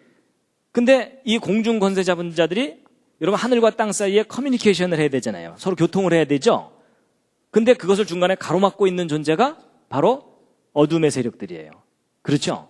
근데 마치 이 땅에 있는 우리를 둘러싸고서 하늘과의 교통을 방해하고 있는 듯한 패턴으로 이렇게 짜여져 있는 거예요. 그래서 이 666이라는 수가 계시록에만 나오는 줄 알았는데 아예 그냥 창세기 1장 1절 속에 있어요. 근데 여러분 이 666도 정삼각형인 것이 조금 이상하죠. 여러분 아까 정삼각수, 삼각, 3 이런 수는 하나님의 신성과 관계된 수라 그랬잖아요. 그렇죠? 그런데 이제 이런 차이가 있습니다. 이건 물론 이제 십진수적인 속성인데 여러분 천지창조라든지 땅의 창조와 관계된 숫자들은요, 그것을 이루고 있는 요 컴포넌트 숫자들을 더해보면 3하고 7을 더하면 얼마죠? 10이고 703 더해도 10이고 2701 더해도 10이고 73 더해도 10이죠. 다 10, 그러니까 이게 완전수예요. 근데 여러분 이 666과 관계된 이 숫자들은요, 여러분 이게 666은 36번째 삼각수거든요. 여러분 3하고 6 더하면 얼마입니까? 9죠. 666 더하면 어떻게 돼요? 그 666 더해도 18인데 이거 1하고 8을 다시 더하면 또 9가 되죠. 그 다음에 1998도 보세요. 1998 더하면 27이거든요. 근데 2하고 7을 또 더하면 어떻게 돼요? 또 9가 되죠. 항상 9가 돼요. 근데 이제 여러분 그 신학의 한 분야 중에 뭐가 있냐면 수신학이라는 게 있어요. 세오마틱이라 그래가지고 성경에 나오는 수에 관한 비밀을 푸는 학문이에요. 이제 그게 조금 너무 잘못 가면은 뭐 1.5단, 2단 이렇게 되지만 여러분 오늘 내용을 잘 들어보시면 알지만 하나님께서 이 우주를 수학적으로 건설을 하셨어요. 그래서 수학적인 비밀을 많이 넣어두셨거든요. 근데 이 성경에서 모든 숫자가 의미를 갖고 있지는 않지만 반복적으로 나오는 공통된 수들은 의미를 갖고 있어요. 그래서 여러분 1, 2, 3, 4 이게 기본수 중에서 3은 아까 하나님의 신성과 관계된 수라고 그랬죠. 그래서 4는 땅의 수 또는 고난의 수 이렇게 이야기를 해요. 그래서 여러분 40일 금식기도, 40년 광야 생활, 400년 노예 생활, 그게 다 4자로 시작되잖아요. 그렇죠? 그래서 그 인간이 땅에서 고난을 받는 것과 관계된 거라고 보고 있고요. 이제 5는 기적의 수라고 얘기하고 7이 천지창조 완전수죠. 근데 6은 뭐냐면 안식이 없는 창조까지이기 때문에 이 6째 날에 인간도 창조되고 그래서 안식이 없는 창조이기 때문에 불완전한 수예요. 7이 완전수고 8은 그러면 뭘 상징하는 것 같습니까?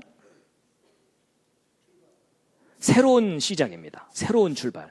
그래서 여러분 그 노아 방주에 몇 명 탔죠? 8명이요. 그 8명 방주에 탄 사람들만 그 다음 세상을 다시 시작해요. 그리고 성경을 보면은 산의 아이가 태어나면 난지 며칠 만에 할례를 해줘요?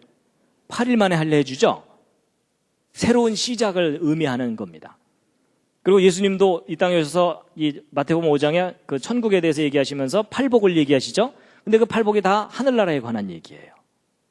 여러분 우리가 이 땅에서 살고서 끝나면 새 하늘과 새 땅에서 새로운 삶을 시작하게 되는 거죠. 그래서 이 8이 새로운 시작이라는 것을 상징한다고 보고 있습니다.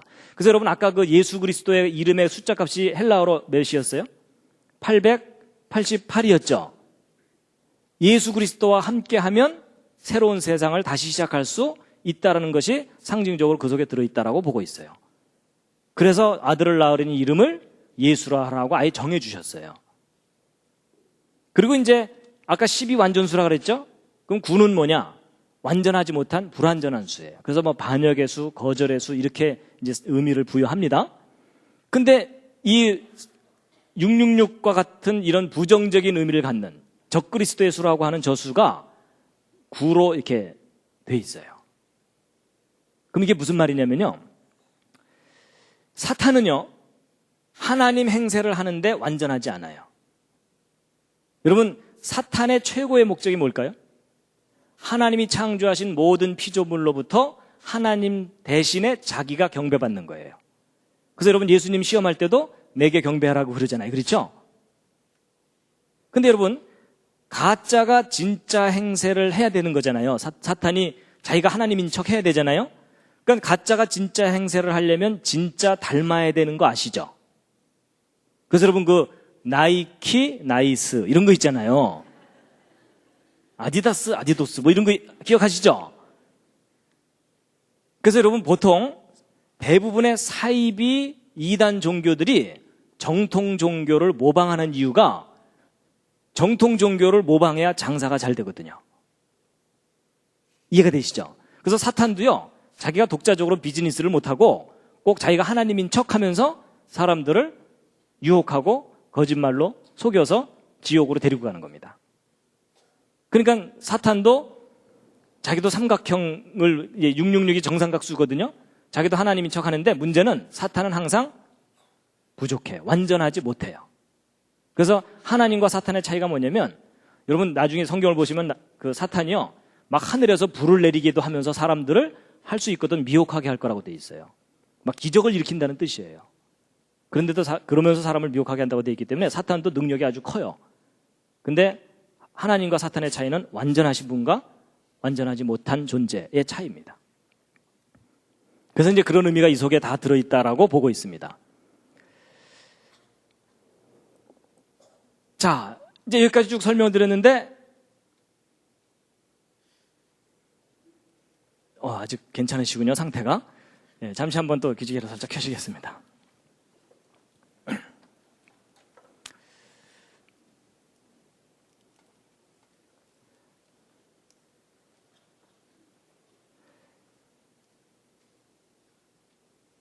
하여튼 중간에 주무셔도 괜찮습니다. 나중에 결론 얘기할 때 깨시면 됩니다.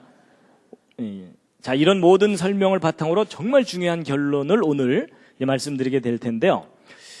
여러분, 이 창세기 1장 1절 속에 담겨 있는 아주 놀라운 비밀을 지금 말씀드린 건데, 어쨌거나 수학에 관심이 없으셨어도 오늘 좀 놀라셨죠? 창세기 1장 1절 속에 이런 놀라운 비밀이 들어있을 줄 까맣게 모르셨잖아요? 그래서 이제 창세기 1장 1절에 놀라운 게 들어있다는 걸 이제 알려드리고 나면 사람들이 궁금해하는 게 하나 있어요. 그게 뭐냐면 1장 1절만 그런가? 그렇거든요. 그래서 이제 궁금해하실 것 같아서 제가 그 뒤를 좀 잠깐 보여드리면, 그래서 창세기 1장 2절의 첫 번째 단어의 숫자 값을 조심스럽게 더해봤어요. 무슨 일이 벌어지나? 그랬더니 2701에다가 302를 더하는 거잖아요. 그랬더니 얼마가 나오냐면은 3003이 나와요. 근데 이 숫자가 또 평범한 숫자가 아니에요. 이게 무슨 수냐면 77번째 정삼각수예요. 또 아니면 창세기 1장 1절만 저렇게 완벽하면 됐지? 그 다음 메시지의 첫 단어도 그 완전함과 강하게 연결이 돼 있어요. 뿐만 아니라 이 8번째 단어의 숫자 값을 더하고 난 다음에 이 앞에 있는 이 세 단어는 태초에 하나님이 창조하셨다 이고, 그 뒤에 있는 이 단어들은 피조물들이에요. 하늘, 땅 이런 것들이거든요. 그런데 이 5개의 피조물에 해당되는 이 단어의 숫자 값들을 싹 더했더니 얼마가 되냐면 1801이 나와요. 근데 이 숫자가 또 평범한 숫자가 아니고요. 이 수가 천지창조 전체 2701 정삼각형에 내접하는 가장 큰 정육각형이 있거든요. 이 숫자 값이 1801이에요. 그리고 이 정육각형의 한 변의 길이가 25고 높이가 49고 맨 가장자리 둘레값이 144인데 25는 5의 제곱, 49는 7의 제곱, 144는 12의 제곱, 다 제곱수예요. 제곱수라는 얘기는 정사각형 수라는 뜻이에요. 그러면서 5 더하기 7은 12, 뭐 이렇게까지 짜여져 있어요. 이제 거의 표정이 이제 포기하신 표정입니다. 네? 자, 이제 이쯤에서 빨리 결론을 좀 내달라는. 자, 그래서 이제 마지막으로 총정리한 그림입니다. 이거는요. 여러분, 요 작은 다윗별 하나가 37 다윗별이라고 한번 해보세요. 그리고 이것을 73개를 모아서 큰 다윗별을 만든 거예요. 그러니까 각각이 37인데 그게 73개 모여있으니까는 어쨌든 전체 값, 숫자 값은 2701이죠. 요게 창세기 1장 1절 메시지 숫자 값이라 그랬죠. 그러니까 창세기 1장 1절을 이제 총 정리해 놓은 다윗별이에요. 근데 요걸 분석해 보면 세 파트로 나눌 수가 있는데, 이 파란색으로 된 중심 부분, 빨간색으로 된 가장자리 부분, 그 경계면에 까만색이 이렇게 있죠. 근데 이 파란색의 개수는 19개고 까만색 별의 개수는 18개고 이 가장자리에 있는 것은 모두 66이 36, 그래서 36개인데 각각이 37이잖아요. 그래서 이 숫자 값들을 곱하면은 파란색은 703, 땅의 창조 숫자 값이 나오고, 그 다음에 이 두 번째 이 까만색은 666 숫자가 나와요. 그리고 이 가장자리 수는 이 1332가 나오는데 이게 지금 네 자리의 숫자가 돼서 그렇지 1하고 2를 더하면 3이죠. 3이 아까 하늘의 수라 그랬죠. 그렇죠? 하나님 신성과 관계된 결국 무슨 얘기냐면 하늘과 땅 사이를 누가 가로막고 있어요? 666이 가로막고 있어요. 오 마이 갓. 놀랍게도 성경 창세기 1장 1절 속에 계시록에 나오는 그 내용이 계시가 되어 있는 거예요. 그래서 여러분 성경에 어떤 말씀이 있냐면요. 창조자 하나님께서 무슨 말씀하시냐면 내가 태초에 장래일을 다 말하여 놓았다. 이 얘기를 하세요. 근데 너희들이 나중에 맨 마지막에 그 모든 걸 다 확인하게 되면 꽤 놀랄 거다. 이러셨어요. 그리고 결론이 뭐냐면 그런즉 너희가 나를 여호와인 줄 알리라. 내가 이 모든 역사를 처음부터 끝까지 섭리하는 존재인 줄을 너희가 알게 될 것이다. 이런 얘기를 하십니다.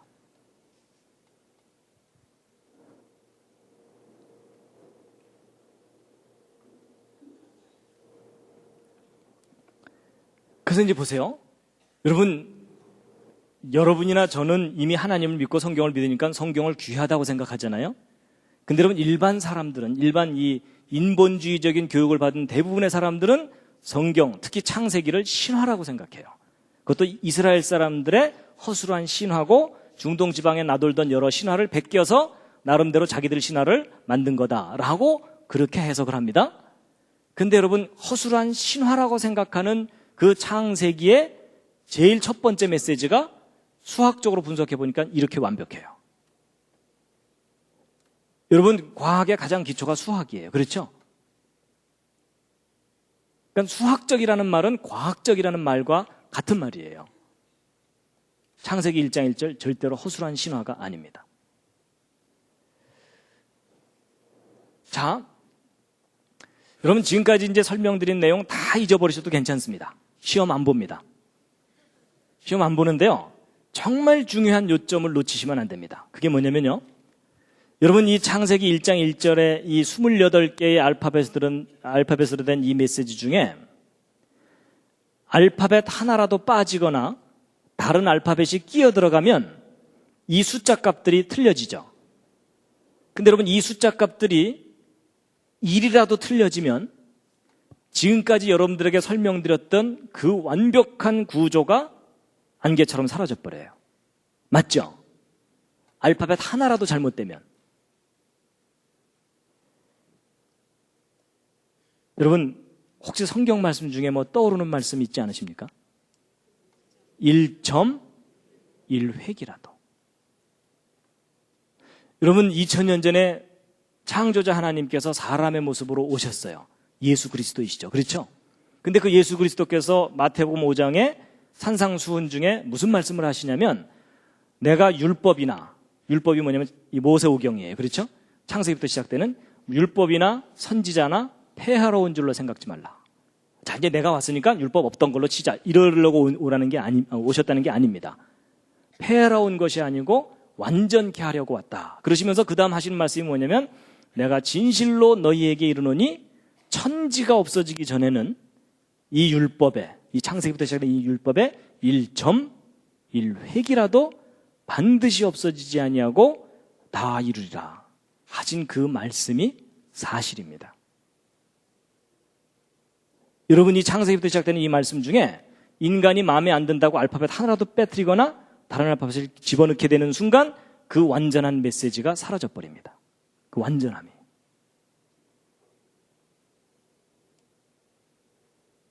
제가요 이 논문 내용을 접하기 전에도 성경은 참 귀한 하나님의 말씀이다라고 그렇게 인정하고 고백을 했었는데 제가 이 논문 읽고 이해하고 나서 결심을 한 게 하나 있습니다. 그게 뭐냐면 내가 띨띨해서 이해를 못하면 이해를 못했지 이 성경의 기록이 틀릴 리가 없다예요. 제가 그러고 났더니 그 다음에 성경을 읽을 때 토시 하나까지 살아서 이렇게 들어오는 그런 느낌이 드는 거 있죠. 예전에는 대충 의미만 파악하려고 그랬어요. 아니에요. 이 말씀이 기록된 그대로 100% 완벽한 완전한 말씀이에요. 여러분과 제가 믿는 그 예수 그리스도의 복음이 있잖아요. 그 복음이 마태복음 그 사복음서에 있잖아요. 근데 여러분 그 사복음서의 그 신약의 근거가 되는 게 구약이죠. 구약 중에서도 가장 기초가 되는 것이 모세오경이에요. 그래서 여러분 예수님께서 이 땅에 오셨을 때 항상 뭐라고 그러셨냐면 모세의 글에 뭐라고 기록되어 있느냐 이걸 항상 얘기하시잖아요. 그러니까 모든 성경의 가장 기초가 모세오경이에요. 그 중에서도 창세기가 가장 기본 기록이에요. 그 중에서도 오늘날 현대인들이 제일 안 믿는 데가 어디입니까? 창세기 1장부터 11장까지. 아브라함 이후는 축복받으려고 많이 믿어요. 그렇죠? 근데 그 이전은 거의 신화 취급하면서 안 믿어요. 그걸 사실로 믿질 않아요. 근데 1장부터 11장까지 내용 중에 제일 중요한 게 천지창조예요. 창세기 1장. 그 중에 가장 기초가 되는 말씀이 뭡니까? 창세기 1장 1절이에요. 여러분, 기독교 신앙의 가장 기초가 창세기 1장 1절이잖아요. 그 기독교 신앙을 떠받치고 있는 그 첫 번째 메시지가 지금 보신 것처럼 이렇게 완전해요. 여러분, 성경 말씀은 인간이 인정한다고 완전한 게 아니고요. 여러분이 오늘부터 인정 안 하셔도 그것과 아무 상관없이 성경 말씀이 그 자체로 완전합니다. 제가 이 사실을 깨닫고 나서요. 야, 내가 얼떨결에 믿었는데 제대로 믿고 있구나. 여러분, 그게 은혜예요. 여러분이나 저나 뭐 저거 알고 믿었습니까? 모르고 믿었잖아요. 그렇죠? 잘 안 믿어지면 믿습니다 하면서 숫자에 힘 많이 주면서 하여튼 버텨왔잖아요. 그렇죠? 그런데 믿고 났더니 제대로 믿고 있는 거란 겁니다. 여러분, 지구상에 있는 그 수많은 종교의 그 경전 중에 이렇게 완전한 메시지가 있으면 한번 가져 나와 보세요. 이건 객관적으로 완전한 메시지. 그래서 여러분, 인간이 태어나서 죽을 때까지 수많은 메시지를 듣고 살아요. 밥 먹어라, 학교 가라 뭐 이러면서 듣고 살잖아요. 근데 인간이 귀로 들을 수 있는 메시지 중에 가장 완전한 메시지가 태초에 하나님이 천지를 창조하시니라. 그 메시지입니다. 저는 저 말씀이 믿어진다는 게 기적입니다. 기적.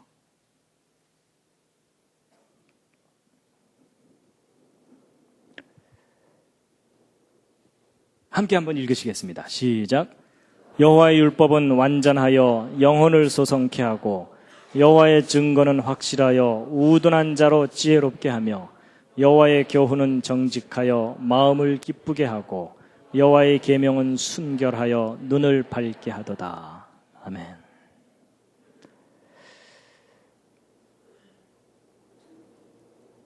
여러분, 아까 그 예수님이 하신 말씀 마태복음 5장이요. 함께 읽으시겠습니다. 시작. 내가 율법이나 선지자나 폐하러온 줄로 생각지 말라. 폐하러온 것이 아니요 완전케 하려 함이로라. 진실로 너희에게 이르노니 천지가 없어지기 전에는 율법의 1.1획이라도 반드시 없어지지 아니하고 다 이루리라. 그러므로 누구든지 이 계명 중에 지극히 작은 것 하나라도 버리고 또 그같이 사람을 가르치는 자는 천국에서 지극히 작다 일컬음을 받을 것이요 누구든지 이를 행하며 가르치는 자는 천국에서 크다 일컬음을 받으리라. 아멘. 자, 여러분, 창세기 1장 1절의 비유를 이제 말씀드렸는데 감격스럽지 않으십니까? 근데 이제 보너스로 한두 가지 말씀드릴 텐데, 보너스입니다, 이건. 뮤직. 여러분, 피아노 건반 속에 이 창세기 1장 1절에 이 숫자들이 숨어 있는 거 아세요? 오 마이 갓. 여러분, 이게 무슨 말이냐면요. 여러분, 피아노 건반을 보면 여기 도움이 이렇게 있잖아요. 아랫도, 윗도 이렇게 얘기하죠. 그래서 요거 한 간격을 한 옥타브 이렇게 얘기하죠. 근데 여러분, 이 아랫도와 윗도는요. 이 아랫도와 윗도의 간격은 인간이 임의로 정하는 게 아닙니다. 여러분, 이 아랫도와 윗도는 무슨 관계가 있냐면 이 아랫도의 진동수의 정확하게 2배가 윗도입니다. 수학 물리적으로 볼 때. 그래서 아랫도의 진동수가 1000이면 윗도는 2000이에요. 그래서 피아노 조율을 하는 게 바로 저거 조율하는 겁니다. 그래서 음은 인간이 발견해낸 거지 인간이 만들어내는 게 아니에요. 이미 우주 안에 있는 질서를 발견했고 그 조화를 이용해서 우리가 음악을 즐기는 겁니다. 그리고 이 도레미파솔라시도도 이거 대충 레라고 하자, 뭐 미라고 하자 이래 갖고 정하는 게 아닙니다. 이 음과 음 사이의 완벽한 수학적 질서와 조화를 이루는 음들을 찾아내 갖고 그걸로 화음을 이루는 겁니다. 그래서 여러분, 음악이 수학이에요. 그래서 여러분, 컴퓨터가 뭐를 하는 거냐면 수학 계산하는 기계거든요. 근데 음악을 녹음해서 컴퓨터에 집어넣었다가 계산 다 한 다음에 스피커로 빼내죠. 그러니까 음악이 수학으로 들어갔다가 수학이 다시 음악으로 나오는 거예요. 그래서 여러분 음악은 수학이에요. 그렇다고 뭐 음악하는 사람이 수학을 반드시 알아야 된다 그 얘기는 아닙니다. 너무 긴장하지 마시고요. 근데 음악이 수학인 것은 이해를 하셔야 돼요. 그래가지고 여러분 도레미파솔라시도도 정확하게 이제 그걸 찾아내는 거거든요. 음들의 조화를. 그래서 이제 보통 이 하얀 건반과 까만 건반 사이를 반음이라고 보통 얘기하고 이거 하나 건너뛴 걸 온음이라고 얘기하죠. 그래갖고 이제 반음으로 따지면 1, 2, 3, 4 이렇게 숫자가 매겨질 거고요. 온음으로 따지면 하나 건너뛰어야 되니까 하나 건너뛰어서 2, 3, 그 다음에 하나 건너뛰어서 4, 또 건너서 5, 6, 7 이렇게 되겠죠. 그럼 이제 각 옥타브마다 반음 숫자와 온음 숫자가 생기게 되죠. 그래서 그 반음과 온음 사이의 그 숫자, 반음과 온음의 그 숫자를 각 옥타브마다 이렇게 정리해 놓은 겁니다. 그럼 이제 이렇게 된 숫자를 이거 잘 보세요.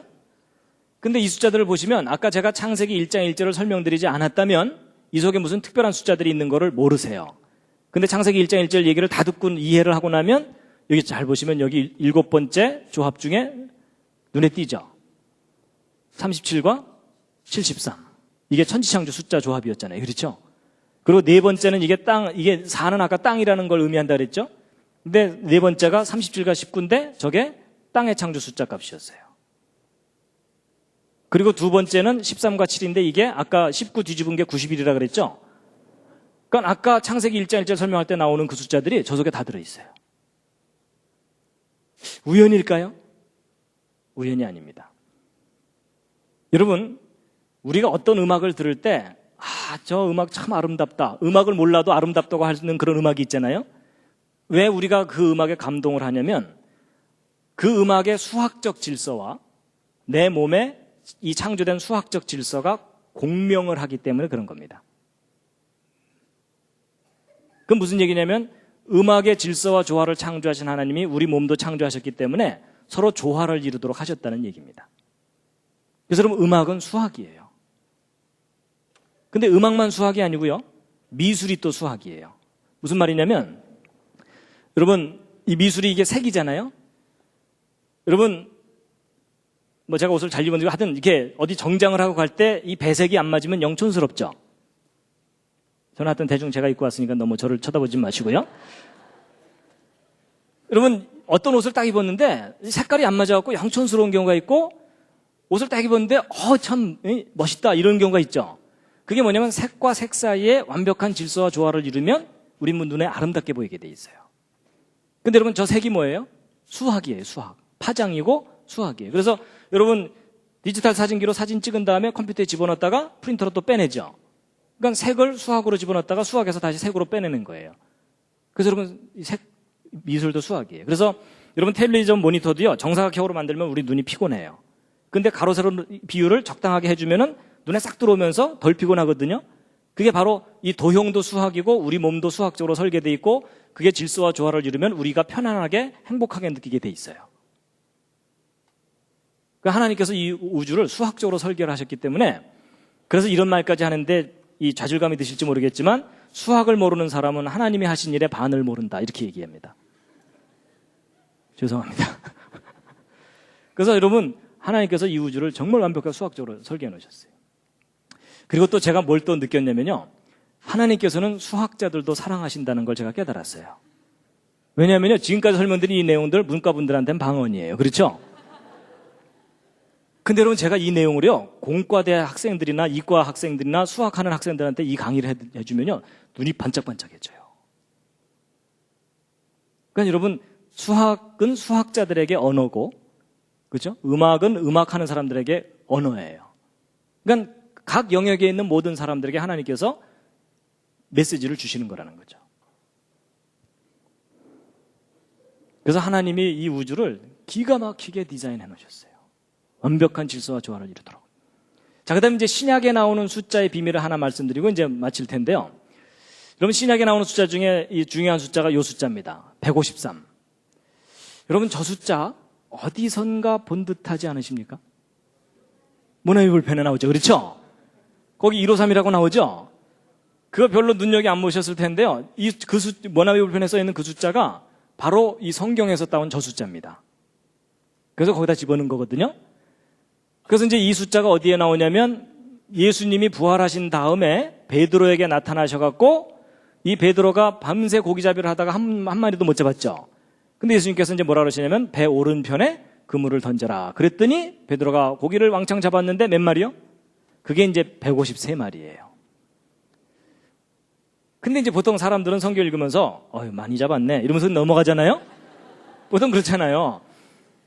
근데 여러분 저 숫자가 좀 이상해요. 왜냐하면 여러분 요한복음 21장 그 뒷부분을 보면요, 예수님의 행하신 일이 너무 많아가지고 그걸 일일이 기록한다면 그 분량이 엄청나기 때문에 이 세상 전체에도 두기 어려울 정도로 그 엄청난 일을 하셨다. 그 중에 정말 중요한 것만 추린 게 요한복음이다. 그 얘기예요. 맞죠? 그럼 여러분 사실 이 복음과 관계가 없는 내용이 이 요한복음서에 들어갈 리가 없어요. 아니 그냥 많이 잡았다 이러면 되는데 153마리 잡았다고 굳이 써놨잖아요. 그렇죠? 물론 이제 베드로야 시장에 내다 팔아야 되니까 자기 장부에다가는 153마리 이렇게 적을 수 있을지 모르지만 그게 무슨 복음과 관계가 있어갖고 뭐 153을 굳이 저렇게 썼냐는 거죠. 근데 여러분 저 숫자가 평범한 숫자가 아닙니다. 저 숫자가 무슨 숫자냐면요, 153이요. 여러분 히브리어로 베니 하 엘로힘이라는 요 말이 하나님의 아들들이라는 뜻이거든요. 근데 요 두 단어의 숫자 값이 153이에요. 우연일 수도 있고 아닐 수도 있는데 어쨌든 이래요. 근데 여러분 아까 성경 말씀이 완벽하게 수학적으로 짜여져 있다는 걸 기억하신다면 이게 우연이 아닙니다. 그러면 여러분 이게 하나님의 아들들이라는 이 단어의 숫자 값이 153이라는 걸 이해하고 나면 이 상황이 이해가 돼요. 여러분 베드로는 저 상황에서 밤새 고기잡이한 목적이 뭐였어요? 먹고 살려고. 그렇죠? 근데 한 마리도 못 잡았죠? 신경질 나고 배는 고프고. 그런데 예수님께서 짠하고 나타나셔서 내 말대로 해볼래? 그래갖고서 잡았는데 153마리를 잡았는데 그게 무슨 단어하고 관계가 있어요? 하나님의 아들들이죠. 그럼 예수님의 메시지가 아주 선명한 거예요. 뭐냐? 네가 육신의 양식을 위하여 일하지 말고 나와 함께 하나님의 아들들을 낚으러 가자. 여러분 예수님께서 맨 처음 베드로를 부르실 때도 그때도 고기 잡고 있을 때 부르셨잖아요. 그렇죠? 그러면서 뭐라 그러셨어요? 사람 낚는 어부가 되게 할 것이다 라고 데리고 가셨잖아요. 근데 예수님 따라다니다가 결국 마지막에 그냥 기절해버렸죠. 그렇죠? 예수님 끝까지 따라가지 못하고. 그런데 예수님이 그때 다시 나타나셔갖고 하나님의 아들들이라는 사인을 주시는 거예요. 그리고 이 특징만 있는 게 아니고요, 이 153은 또 무슨 또 다른 속성이 있냐면요, 153은 17번째 또 정삼각수예요.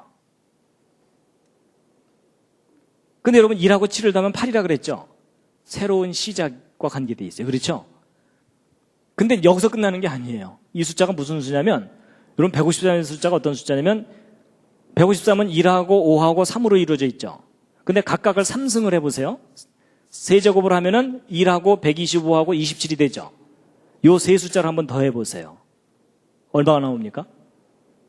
도로 153이 돼요.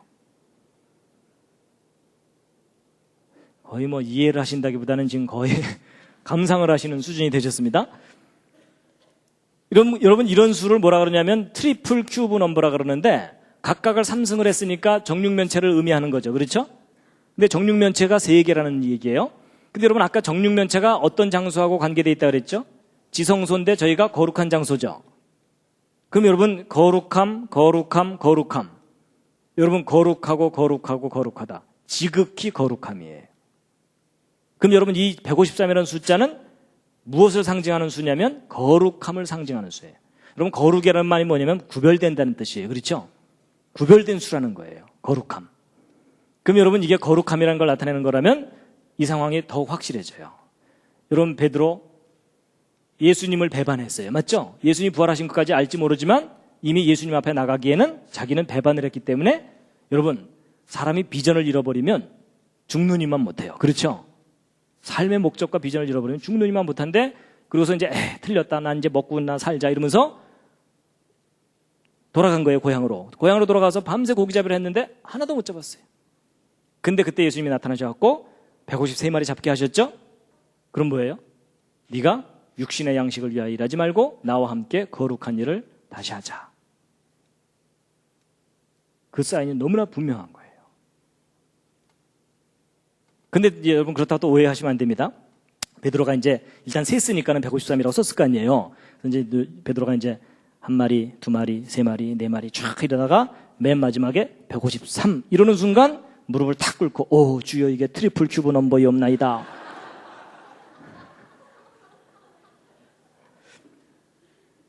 그랬을까요?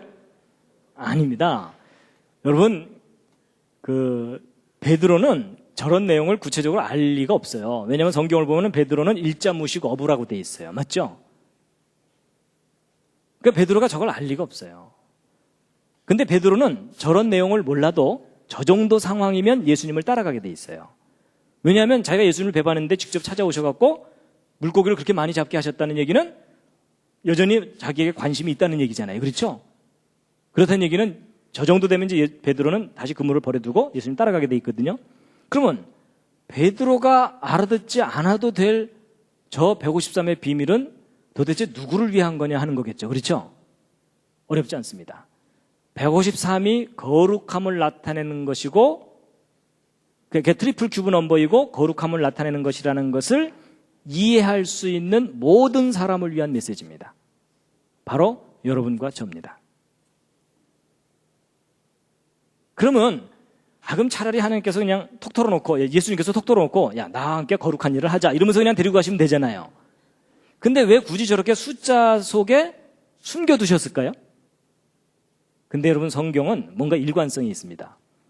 여러분 그 시편 1편을 보면 복 있는 사람은 악인의 길을 쫓지 아니하고 죄인의 길에 서지 아니하고 오만한 자의 자리에 앉지 아니하고 오직 여호와의 율법을 즐거워하여 그 율법을 주야로 묵상하는 자로다라고 돼 있죠. 여러분 묵상이라는 게 뭐냐면 여러분 성경 말씀을 한 번 읽고 다 깨달을 수 있으면 더 이상 읽을 필요도 없고 묵상할 필요도 없어요. 맞죠? 근데 왜 하나님께서 우리에게 묵상을 하게 하시냐면은 한 번 읽고서는 뜻이 들어오지 않는 중요한 것들을 그 속에 숨겨두셨어요. 그건 되새기게만 알 수 있는데 단순히 명상만 한다고 되는 일이 아니에요. 하나님이 창조하신 이 모든 세상을 이해를 하고 하나님 말씀을 함께 이해해야만 알 수 있는 것들을 넣어두신 거거든요. 그렇다면 성경을 사랑하지 않는 사람은 절대로 성경을 묵상을 못합니다. 맞죠? 하나님의 말씀을 사랑하는 사람들에게 하나님 말씀을 되새기다가 이런 놀라운 것을 숨겨두셨구나 하고 발견하게 하신 거예요. 보물을 발견하게 하시는 거죠. 이해가 되십니까? 예. 그래서요, 여러분 이 트리플 큐브 넘버는 세 자리 숫자 중에 있을 거거든요. 그럼 100하고 999 사이에 이 숫자들 속에 있을 텐데 트리플 큐브 넘버가 딱 4개가 발견됩니다. 그러니까 우주에 있는 숫자 중에 딱 요 4개만 트리플 큐브 넘버인데 153은 방금 베드로의 물고기 설명드렸죠? 370은 37 다입별 10개거든요. 그러니까 이것도 완전함과 관계된 거고요. 근데 371, 이것도 3의 3승, 7의 3승, 1의 3승을 더하면 371이 되거든요. 근데 저 숫자는 성경에서 여간해서 찾기 힘들어요. 근데 저 숫자가 무슨 숫자인지 혹시 아세요? 이게 무슨 수냐면요. 노아가 방주에 들어가 있던 날짜 수예요. 오 마이 갓. 여러분 노아가 방주에 들어가 있던 날짜 수가 정확하게 371일이에요. 근데 노아 방주가 어떤 장소예요? 거룩한 장소예요. 거기 들어가야만 그 다음 세상을 가요. 거룩함이에요. 그리고 이제 407은 이것도 여간해서 숫자 찾기 힘든데 창세기 1장 1절에 땅을 할 때 요거 숫자 값입니다. 근데 여러분 요 에트라는 숫자가 목적을 나타내는 그 단어라 그랬죠? 근데 요 에트라는 단어가 히브리어 알파벳의 22개 중에 맨 첫 번째 알파벳과 맨 마지막 알파벳으로 돼 있어요. 여러분 지금까지 이 모든 내용을 다 이해하고 나면 히브리어 알파벳 순서와 개수조차도 누군가가 디자인한 거예요. 맞죠? 분명히 그 오리진은 하늘에 있어요. 그렇죠? 그렇다면 알파와 오메가, 처음과 마지막. 여러분 이 지구는 하나님이 창조하신 시점이 있고 마지막 심판하시는 마지막이 있습니다. 그 가운데 여러분과 제가 살고 있는데 지금 거의 끄트머리에 왔어요. 그 다음에 여러분 이 13다입별은 지금까지 설명을 제대로 안 드렸는데 13다입별은 뭐하고 관계되어 있냐면요. 첫 번째 다입별은 유일하신 하나님과 관계된 다입별입니다. 그래서 여러분 신명기 6장 4절이 그 쉐마라 그래서 이스라엘아 들으라 이렇게 돼 있거든요. 함께 읽으시겠습니다. 시작. 이스라엘아 들으라. 우리 하나님 여호와는 오직 하나인 여호와시니 너는 마음을 다하고 성품을 다하고 힘을 다하여 내 하나님 여호와를 사랑하라. 그래서 바로 이제 이 신명기 6장 4절을 히브리어로 그 원문이 바로 이거거든요. 들으라 이스라엘아, 야훼 우리 하나님은 유일하신 여호와이시니, 이렇게 되어 있습니다. 근데 여러분, 이 문장의 숫자 값을 계산하면 1118이거든요. 근데 이 1118이 13 곱하기 86으로 나눠질 수가 있는데, 이 13은 에하드라고 하는 하나라는 단어의 숫자 값이고, 86은 아까 그 엘로힘 있죠. 엘로힘의 숫자 값이에요. 그러니까 이 문장을 줄이면은 한 분이신 하나님이라는 뜻이에요. 그런데 또 재밌는 것이 뭐냐면, 오직 하나인 여호와시니 그랬을 때 야훼 에하드 이렇게 돼 있는데, 여러분 이 하나라는 단어도 13이지만 요 여호와라는 우리말로 여호와라고 번역된 요 하나님의 고유한 이름도 숫자 값이 26인데 26은 13을 두 번 더한 거죠. 그러니까 13 다윗별들로 이루어진 메시지예요. 오직 하나인 여호와, 하나님. 그래서 그 히브리어 단어 중에요, 이 하나라는 단어도 13이라는 숫자 값이고요, 아비라 그래서 이게 my father라는 뜻이거든요. 나의 아버지라는 요 단어도 숫자가 13이에요. 그리고 사랑이라는 단어도 아하바인데 또 재밌게도 이게 13이에요. 그래서 연결을 해보면 한 분이신 나의 아버지는 사랑이시라, 이렇게 돼 있어요. 그래서 하나님이 사랑이신 것을 수학적으로 증명하라, 이러면 저거 설명하면 돼요. 그리고 이제 저거 들고서 마지막 하나님께서 우리를 미워하시면 사랑이시래매요, 이러면서 우리가 대들면 돼요. 그렇죠?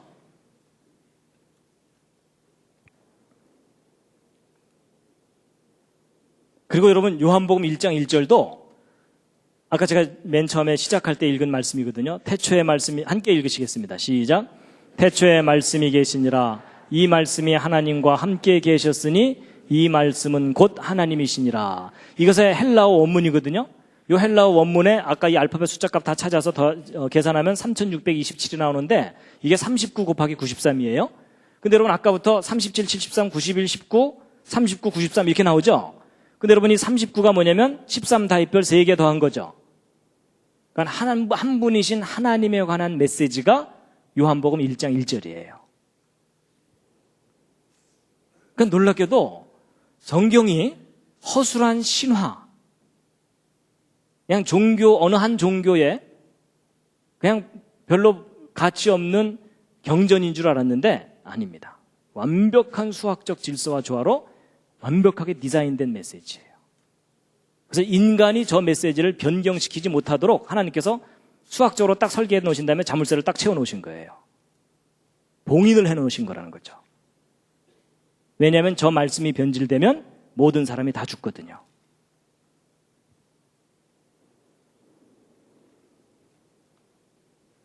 자, 여러분, 오늘 길게 말씀드렸지만 요점은 참 간단합니다. 뭐냐면 하나님의 말씀이 우리를 살리는 완전한 말씀이라는 겁니다.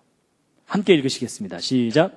여호와의 율법은 완전하여 영혼을 소성케 하고 여호와의 증거는 확실하여 우둔한 자로 지혜롭게 하며. 아멘. 그래서 저도 부족하지만 무슨 결심을 하냐면요, 하나님의 말씀이 나를 변화시켜야지 내가 하나님의 말씀을 변화시키려고 그러면 안 된다, 저그 생각합니다. 보통 사람들이요, 또 많은 신학자들이 하나님의 말씀을 변화시키려고 그래요. 시대에 맞게. 아닙니다. 하나님의 말씀이 우리를 변화시켜야 됩니다.